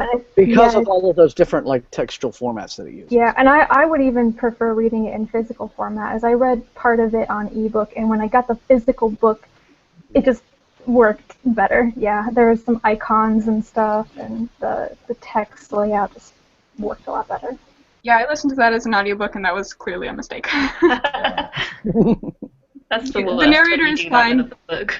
but it's clearly one that you should read in print. Don't listen to the audiobook of that one. Well, I'm quite eager to read it because I'm just, again, I'm a huge fan of the history of film and this idea of an alternate future where it's actually not even, it's in the 1920s, but we're already all in space and we have space colonies, and the protagonist is this female filmmaker in the silent era where we're in space and we have space colonies, but there's still silent film and because Edison has the patent and won't let anybody. Guarding all and he's being Thomas Edison about everything. So, Yeah, so I just that particular thing just again hits me where I live, and so that's why I'm really eager to get going on it. And yeah, I definitely want to give it a go. Why'd you give it 3 stars, Nicole? she heard the audio. She heard the audio. Yeah. Oh, audiobook first. Is not a good idea, but also like I just didn't understand what was going on, and I think a large part of that is from the audiobook. But I was also like, so I got stuck overnight in an airport, and I was listening to this audiobook for a lot of that, and like I didn't really understand what was going on, but every once in a while the author would just say like beautiful phrases, and like I would just be like really sucked in by like a paragraph, and then I would kind of just like tune out for a while. So I mean, I think it's mostly just my reading experience of it, and that I was not in a good position to be reading that book or listening to it at that particular time. Fair enough. The only one I've read out of the ones that you just mentioned was Sorcerer to the Crown, which I liked, but that was kind of like a 3-star read for me. It was just kind of likable. Like, I thought, I'm currently reading Jonathan Strange and Mr. Norrell, which is what it's been compared to a lot, and I feel like Jonathan Strange is better, so it doesn't work as well for me. Yeah, they're only compared because like the subject, like the world is similar in like the concept of the world, in that there is a magical society, like a learned society. Yeah, in a similar era. But the concept of the book, like the style of the book, the characters, like the whole world behind it, so different. It's like comparing like, Dickens and I don't know, something. Plus it's like, Jonathan Strange is ridiculously long. It's like, 1,000 pages, and this one's like 300, so it's always going to be packing way more into the other one. But no, I enjoyed it. I thought it was perfectly readable, and I did enjoy it, but I didn't feel like it was something that should be compared to Jonathan Strange, because I felt it was doing it a disservice by doing that. Yeah, completely. Yeah. It's like, I would say Sorcerer to the Crown is an urban fantasy, but urban as in London in the 1800s, 1700s sort of time. Yeah. Whereas Jonathan Strange and Mr. Norrell is like, I don't know what even to call it. It's like a pastoral. Yeah, it'd be pastoral like, novel. That's the term, right? if Dickens did fantasy. Yeah. Which he did a couple of times, I guess, but that's the kind of fantasy. So, anyway, like Jonathan Strange has footnotes, so yeah. Lots. I've been wanting to reread Jonathan Strange for many years, and there it is over my shoulder. I know, it's always in your video. Every time I open your little video, I see it right there. Yeah, I know, it sits there looking over me, keeping me safe. But I was like, that's his favorite. But I had been meaning to read it for a long time, and when I heard from a lot of folks that Sorcerer to the Crown was either a response to Jonathan Strange or just a book that was like kind of in dialogue with Jonathan Strange, I thought, well, there's an excuse for me to reread Jonathan Strange first, but I've just been wanting to reread it generally, and because I remember when I first read it and falling in love with it, and the moment that completely where the book had me was when Mr. Norrell is at the party, and of course he hates being there because he's antisocial, and so in order to pass the time, he picks up a book and he starts reading it, and then he realized it was a novel, and. And just the whole example that book's just a wonderful droll wit that's all through that book that I love it so much. So I don't know, but sorry. I'm hoping to finish it up this month. That's why I've been procrastinating on Sorcerer to the Crown, because. Yeah, I mean, if you go into it not expecting it to be another Jonathan Strange, then it's a decent book in its own right. It's just it's not another Jonathan Strange. Yeah, that could be where one where the discussion is maybe doing a disservice to the book because of all of the constantly being talked about in the context of Jonathan Strange and so. I would say with Sorcerer to the. No, go Nicole. I would say with Sorcerer to the Crown, though, the second half of that book was a lot stronger than the first half, and I know it's a debut novel. And I think the author just took a little while on that book to kind of like hit her stride and really get writing. And I had a difficult time with like maybe the first third of Sorcerer to the Crown just because the writing wasn't really, I mean, it wasn't what I was expecting because of all the comparisons, but also I just didn't really think it was. Oh, I like the beginning. I think she can write. I'm excited to see what she does next because I feel like she definitely can write, but I don't think that this book, the comparison, helped it, and I think when she brings out something that maybe isn't compared to Jonathan Strange, might be more interesting, especially once she's sort of published a book now. She's gone through that process, and I think she'll just improve. I felt like it was Jane Eyre crossed. Do I mean Jane Eyre? I do mean Jane Eyre. Jane Eyre crossed with Cold Comfort Farm and the Terry Pratchett one about the little girl who becomes a wizard. Equal rights. Kind of, yeah. Yeah, I can see that. You mean the Tiffany Aching books or a different one? No, I think she means equal rights. Equal rights. Equal rights, yeah. Okay. It's about, it focuses on the girl. She's in the school. She's in a bad situation, but she makes the best of it, like Cold Comfort Farm, with a hell of a sense of humor about it. And then she goes into this very male-dominated society and does the same thing. So it's like, it's all Cold Comfort Farm style. Which, yeah, if you've not read Cold Comfort Farm, hilarious. Well, my question was, who is comparing it to the previous novel? Because I don't know if you guys go based off of, is it the author, is it the reviewer, or is it the blurbs? It was like the blurbs. I think it's just become that kind way of in the publishers, because I got sent it for review and they sent me the sell sheet and stuff, and it was very much, this is the new Jonathan Strange, which it wasn't. So okay, yeah, it's an enchanting sometimes cross between Georgette Heyer and Susanna Clarke, full of delights and surprises. That's what it says. So yeah. They do that, they always. So it was actually Naomi Novik quoted that. Oh. So my question is, do you guys feel like the new releases that have come out previously in 2015, that you were disappointed in them because of the misleading blurbs or the misleading hype that's been going on about those books? Are there? Is that how you feel about the books that you've been disappointed about last year? Do you think that maybe... I think I was really misled by the descriptions of Uprooted. People were so excited by it. And I read it and was like, it's okay. I can see a lot of interesting things being done, but it's not worth the, oh my god, screaming hype that it was getting. Yeah, I think that was definitely overhyped. Mm-hmm. But I think going into that, I was expecting something pretty mind-blowing, and I don't think it really was that. Yeah, I'm always wary about hyping things. I mean, even when I get really, really enthusiastic with a book, and in those rare occasions when I rave about it, I was amazed last year, I found a whole 5-star book. That never happens.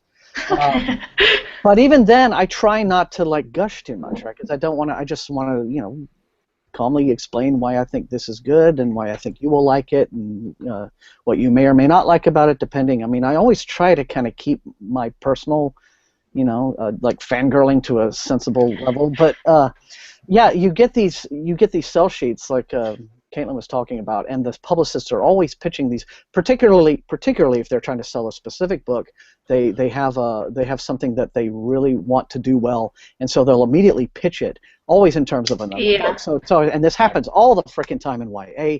This is the new Hunger Games. This is the new Divergent. This is Hunger Games meets Divergent. This is Hunger Games this together with Divergent, and they have a baby, and the baby is Red Rising. Oh my god. Yeah. And it happens with fantasy as well. Everything in fantasy is the new Game of Thrones. And you just have to, and you just have to just install a little switch in your head and know when to turn that off, and just try to take the book as it comes. What was the 5-star book that you fell in love with? Trader Baru. That's the... Okay. Again, I like that. I like those risk-taking books that abuse me horribly. I'm just that way.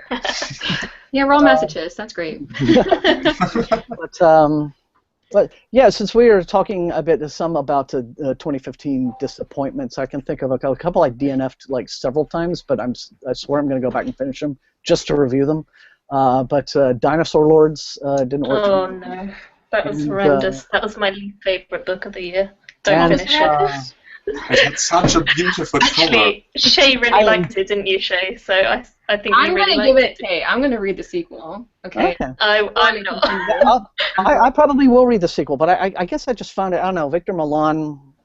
But talk about it. Tell us why we're wrong. Okay. Go ahead. Yeah.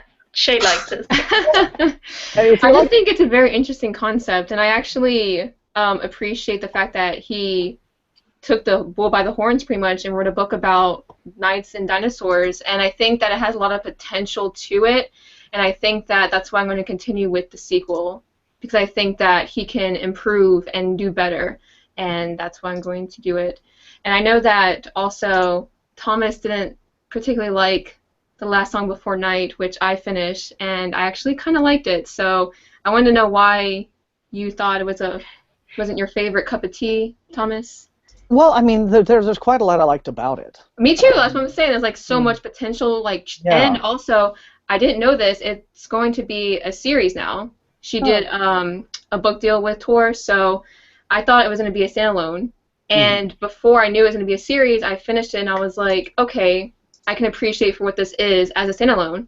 But then I also heard when she was in Spain that she's got inspired to do a sequel. So I'm going to be continuing that as well and see how it holds up to the first one. Maybe do better. So. Yeah, I think all the elements are there, but she frustrated me. I think with there's quite a bit of very shallow character development. I thought, there's especially with the bad guys, right? All the villains. I think that's done on purpose though. It's like they're all a bunch of tools. Like I know that when I was reading it, it was like reading something like from a Shakespearean play where the characters are just puppets on stage, and like her message is not supposed to be about the characters. It's supposed to be about. I think it's like very meta too in the sense of what she was trying to get across from when it like with censorship and all that. So I think that was the bit that I wanted her to go farther with. I know. I think if also the narrative was done differently too. Like I can see this being like a medieval ballad. Like I think if it was told through like a very lyrical type of medium and not through like a narrative like a novel, then I think it would have been like. I don't know. I'm gonna give it a shot. I'm gonna continue with it. Yeah, I'll continue with it. But again, I wanted. It was frustrating to me to see her heroine, always having to. It's always like, well, the male character must, tell me what to do now, and the male character must make this incredible sacrifice before I can do my, fulfill my destiny. And now, do I get to be, the seer now? Well, yes, the male character has said it is permissible. And I'm like, why is that? Why is that going on? I just didn't get it. Just have her take the reins of her own thing. Yeah. To me, it does. Yeah. I thought that was really kind of, she was shortchanging her own heroine. I don't know, like, because the whole a lot of female characters in that book, it remind me a lot of Anne Radcliffe, this Gothic novel that I read back when I was in college. So to me, it was like in comparison to that, like I'm used to seeing that. So I guess I could relate it to that, but yeah, I don't know. I'm gonna give her a shot. I'm gonna try to continue with it. Because again, Lynn, she started out so strong in the book. I mean, she's got the wherewithal to escape her abusive family and try to like make her way into society. There was a lot of abusive stuff in there.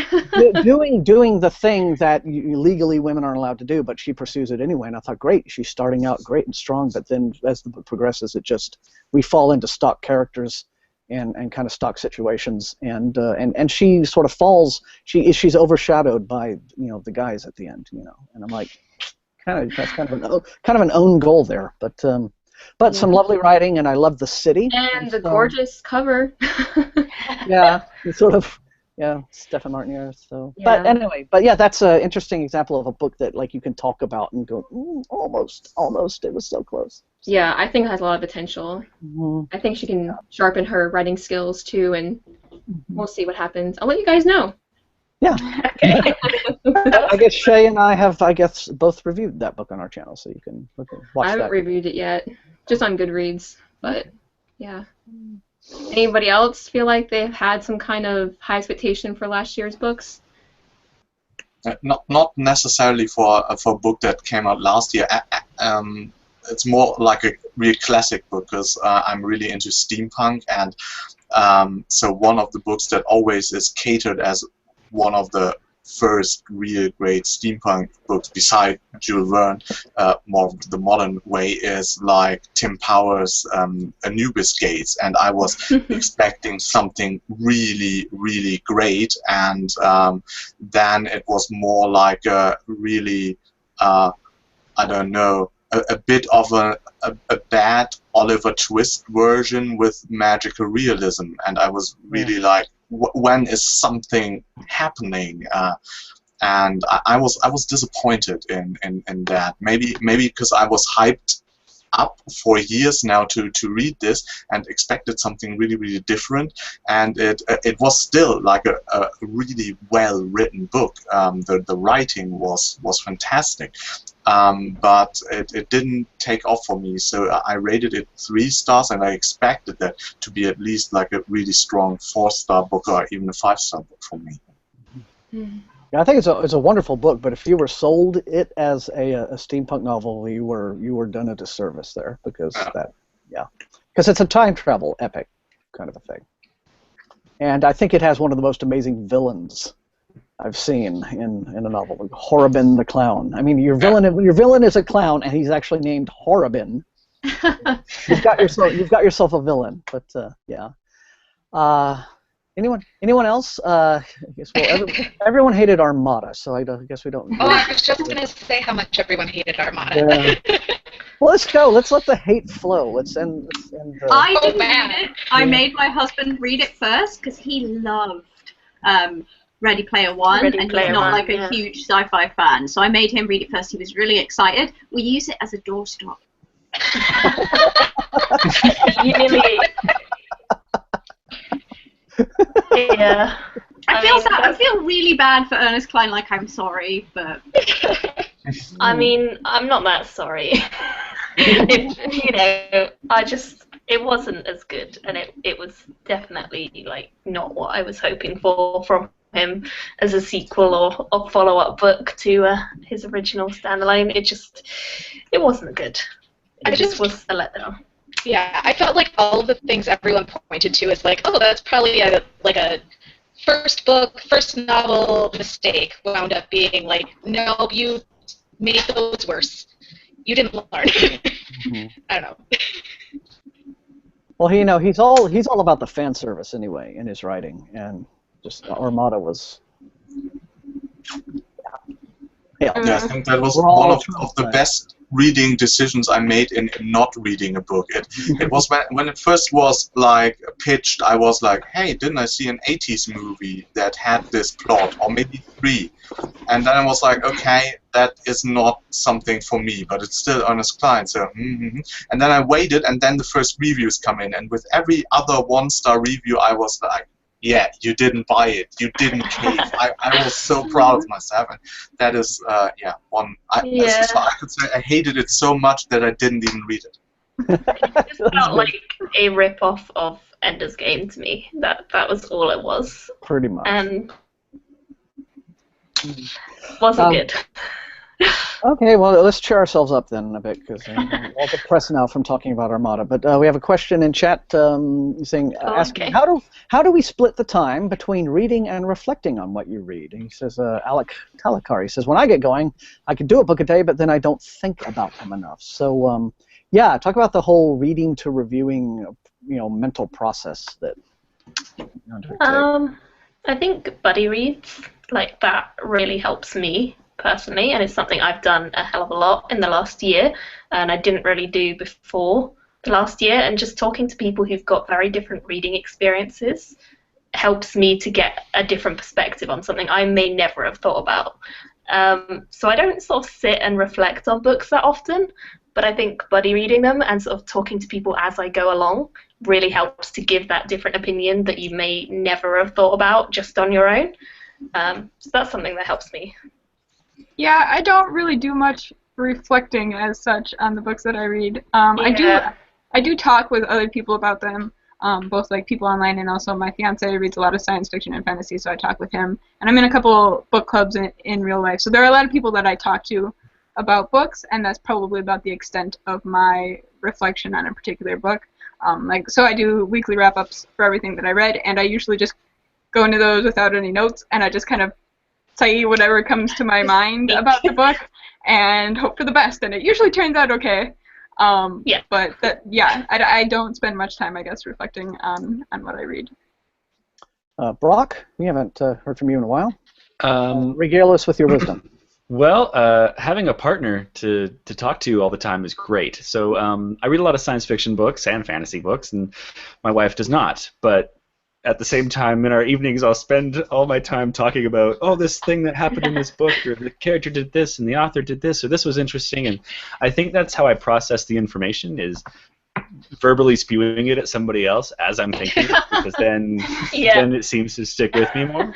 Now, is your Another wife thing that I fortunate do, in she puts up with it, I guess. Yeah. You know, so it seems to work. But we have fun conversations about it. I'll describe silly. If there's something silly in a book, I'll bring it up and be like, I don't understand this, or why this would happen, and we'll actually talk about it, and it's pretty good. Yeah. I guess the other thing I'll do is, like, no matter where I am, if I'm reading a book and I have a thought in that moment, I write it down in a Google Doc. I put it down right away, because later, like after a few hundred pages, you forget. It's easy to forget a lot of details if you haven't been thinking about it or dwelling on it. But I'll put, even if it's like a sentence saying, this character is neat, or if there's even other specifics, if I have specific thoughts, I'll put them down. But for the most part, it's just putting them down when you have that thought, so you don't forget them later on when you go to write a review or something. A thing I've done before that is, like, I don't write down the thought, but I just put sticky note in, like a little post-it flag. And whenever I have like an interesting thought, like I'm like, oh, this bit is interesting, or that's a like cool moment, or whatever, and I just stick sticky notes in. And then when I flip back through the book and look at what those sticky notes, where they are, what was happening at that moment, I find themes and connections that I was not aware of necessarily as I was going through, or may have become aware of much later. But yeah, you find the connections and where your thoughts were going.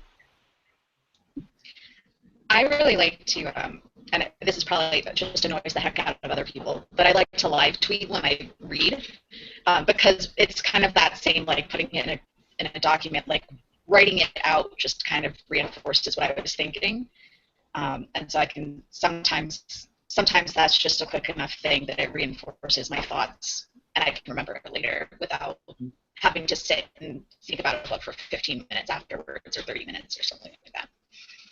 Yeah, I've been getting in a. I'm sorry, Shay. Oh no, I was just gonna piggyback on her. I don't tweet while I'm reading, but what I'll do is, well, what I used to do is after I finish a book, I would just immediately just like put down everything that I'm thinking about that book at that time, which is very emotionally driven, and then I decided to step back from that and reflect, like after I finish a book, and if I'm feeling a certain way about it, I'll step back, reflect, make me feel a certain way, and what the author was trying to do with that book. So then I start to definitely give more reflection to the book, and that helps me compartmentalize everything into what I'm going to review about that book.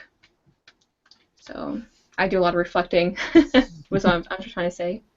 Yeah, I was going to say that I've, I guess, undertaken a similar process to what Bree's doing, but one of my New Year's resolutions was to make a little bit better use of Goodreads.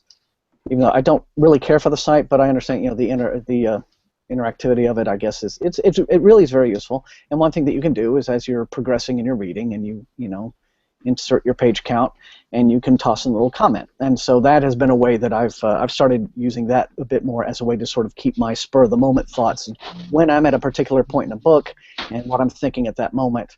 And then I go back when the book is done. It's interesting to sort of see my thoughts have evolved. But do you do that with Goodreads? I've started doing that with Goodreads now. Okay, yeah, because I noticed I do that with Goodreads as well. Yeah. You can just, when you have your little progress bar as you're reading along, and every time you just plug a page number in, your current page, you know, lets you throw a comment in. So you're like, oh, that's terrible. Oh, it's getting better. Oh no, not this guy. You know, but you can, but it's a way to do it, and that's immediate. I still really don't care for Goodreads. I don't like the layout of the site. It seems really clunky. The UI of it I don't care for, but everyone's on it, and it's a great way to be in touch with people and just sort of share the reading experiences. So yeah, I think it's cool that Goodreads can bookmark your thoughts as you go on. You know. I just like look up books and see who's read them and be like, what did they think? Is this worth my time? Just being nosy. Yeah, for me it often depends like on how I approach the book. Books I read on my own I have like the same process maybe as Shay. After finishing the book, I sit down and then normally I then write my Goodreads review, because then the things pour out, and then I start to reflect during that why they might pour out, and think about more deeply about the themes as the book is still fresh in my mind. And lately, with doing way more buddy reads, that kind of reflection also happens within the book during the group discussions. And I think, yeah, people I buddy read with a lot, like Caitlin or Shay, will know my rambly 15 to 25-minute messages on WhatsApp.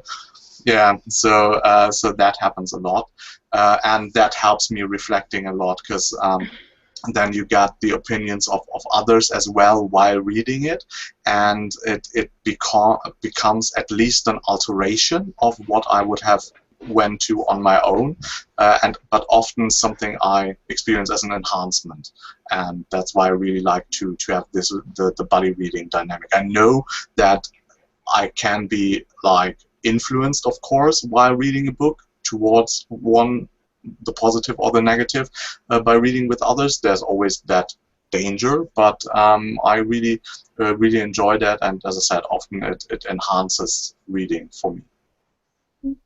Yeah. Rachel, Otavio, who's have we heard from you guys yet? What's your process?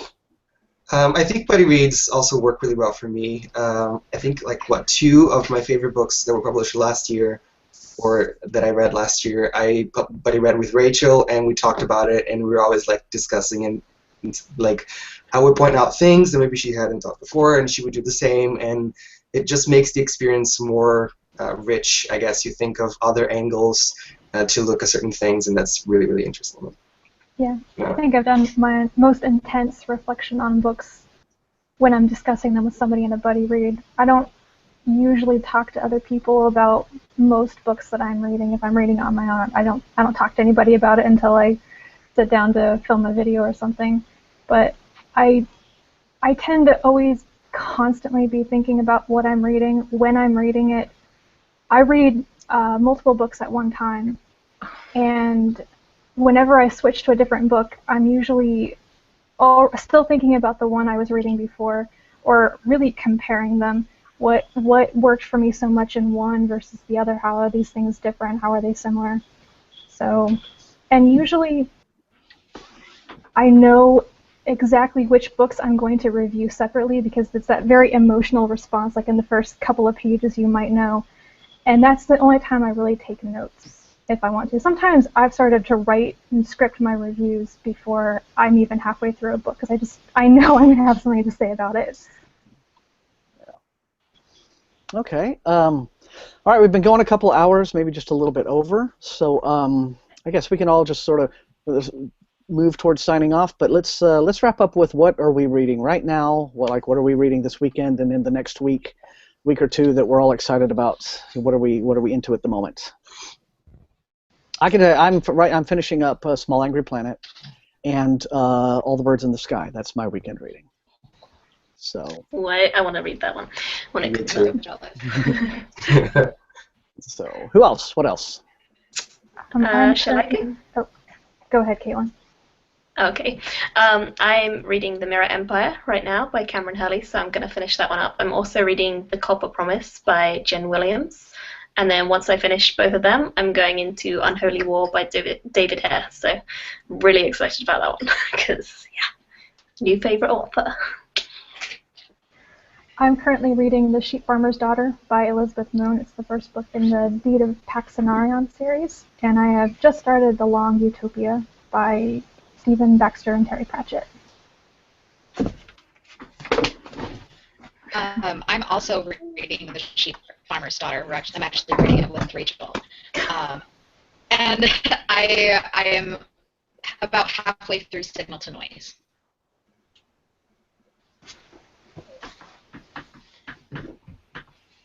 Ooh. So, who else? Chime in. Somebody's got to be reading. Somebody's got to be reading something. I'm going to show you what I'm reading this weekend, you guys. Well, okay then. All right. I'm finishing Black Wolves. I'm reading this with Michael, so we're about almost done with that. And this is really, really good. Right on. That one by Kate Elliott. And then I'm also going to pick up, I'm starting The Mere Empire by Cameron Hurley because I've heard really good things about this one.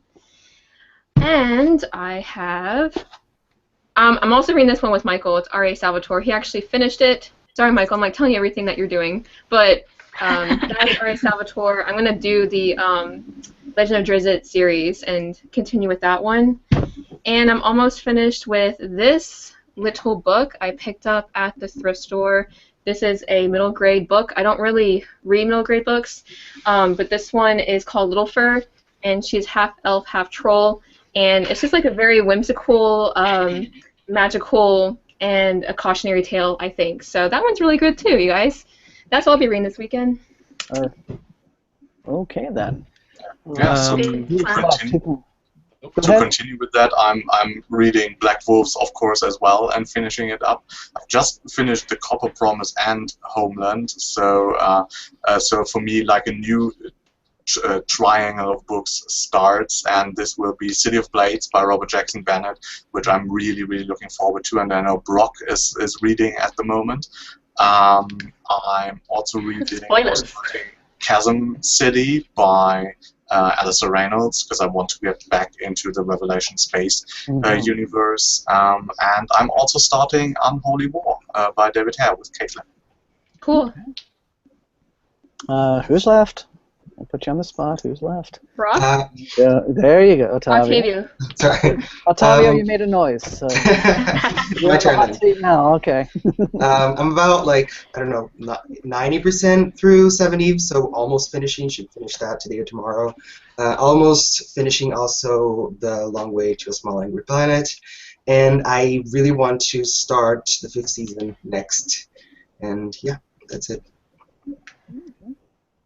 I am a multiple book reader too, and I am in the middle of a bunch of things, as always.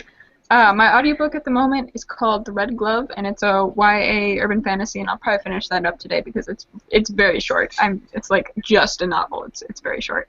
And after that, I'll probably start Winter by Marissa Meyer because I finally got that from the library for audiobooks. And then my ebooks at the moment, I'm reading The Methods of Rationality, which Harry Potter and the Methods of Rationality, which is a Harry Potter fan fiction, which is actually kind of great. Who wrote that? Who's the author of that one? I'm not going to be able to say his name. That's the one that's like 2,000 pages long or something? Yeah, it is. Who the hell? Right, so 2,000. Whoa. I'm sorry. That's a 2,000-page book. It's really good, though. You should try it. You should. Wait, you're reading on an ebook, though. Yeah, Putting Sanderson to shame. So there's a free download of the ebook on like the author has a website, and you can download ebook versions for free. Yeah, I've read plenty of like well over 100,000 word fanfics. Like, there are a lot of them. Well, 100,000 words is no big deal, but 2,000 pages? That's Well, that would be That what? means it's like 200,000 words. That'd be a couple. 178,000 is like not rare for a supernatural fanfiction. Okay, well. Wow. Welcome to the world of fanfiction, Thomas. Yeah, subculture that I We're really missing out. immersed myself into yet, I will admit. But, it's fine. Yeah. And I'm then intrigued on your thoughts on that when you finish it, though, Nicole. Yeah, I want to know. I'm going to have to wait for that review. And I know Monica from Sophisticated Blueberry is reading it too, and has like the funniest Goodreads updates about her reactions to it are the funniest thing. And my physical book is Fingersmith by Sarah Waters. That's what's going on with me right now. Who's left? Rachel, did you tell us what your current? Did we hear from you on your current? Yeah, read? I think so. Okay. Yeah, I already talked. Oh, all right. Okay, great. Well, then, does anybody else? Okay. There goes Brock. Yeah, okay, what am I reading? I'm reading City of Blades by Robert Jackson Bennett right now, and so far it's fantastic. Even better than the first one I'm finding right now, so good news there. I just finished an audiobook, so I was trying to pick out what audiobook I was going to read next, and I was trying to decide between The Curse of Chalion by Lois Yes. McMaster It's as usual, fantastic. Do it. or Radiance by Catherine M. Valente. But based on the conversation from earlier, that might be the one to Go with miss. Curse of Talion. In Curse this of case, so- Talion. Yeah. I guess I'll be picking that one. And then on the 25th, I'm going to start a buddy read of Assassin's Apprentice with Tara from Terabyte. Robin so, Hobb. and a few other people. Finally going to find out what Robin Hobb is all about. So. Well done. Yay. Well done. And Curse of Chalion is just a wonderful novel, an amazing novel.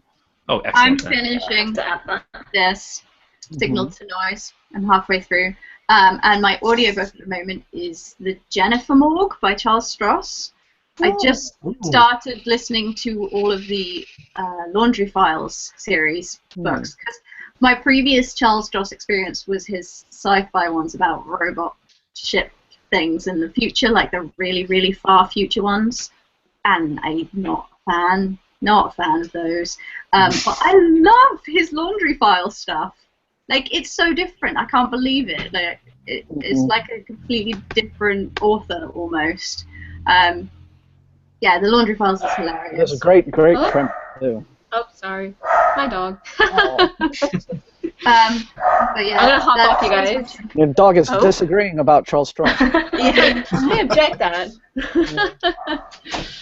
Rurf, I love Saturn's children. Rurf.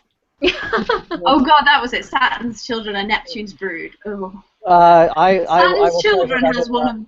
I did not like this. Yeah, I think it was Saturn's Children is the first one, and it has one of the most disturbing scenes I've ever read, which was a sex scene between a spaceship and a robot, and the like gushing came up in the phrases like way too many times. Spoiler. Nice. Yeah. Let's just say that if you want to write a book that's sort of an Heinlein homage, you don't want to do the homage to late Heinlein. That's not the period of Heinlein that you want to do the homage to. So, yeah. Anyway. So, anybody else have any signing off thoughts before we sign off? Thank you, Thomas, for hosting this. I think the usual technical. I'm sorry I missed the beginning. Well, that's. Well, you finished it. That's what's important. Yes. But you were out saving England yet again from whatever was menacing. I don't Maybe live that in should be England. the Screw announcement. England. Saving Wales. I'm in England. From Spectre or whatever. Different countries, man. Different country. Oh, you're in Wales. That's With all the dragons. Yeah. All right. Well, Well, thanks everybody for joining. We've had some good viewers here today. We've averaged about 50 viewers throughout the whole thing, so that's been pretty great. Thanks for watching, everyone. Thanks for watching. Thank you for watching, you guys. All my lovely friends for joining me on this and putting up with my technical glitches at the beginning, which usually happen. If you're watching this in the archived version, links to everybody's channels in the description. Make sure you sub to everybody. Let us know in the comments what your favorite reads of 2015 were. And until all of us see you next time, happy reading. Bye. Bye, guys. Bye.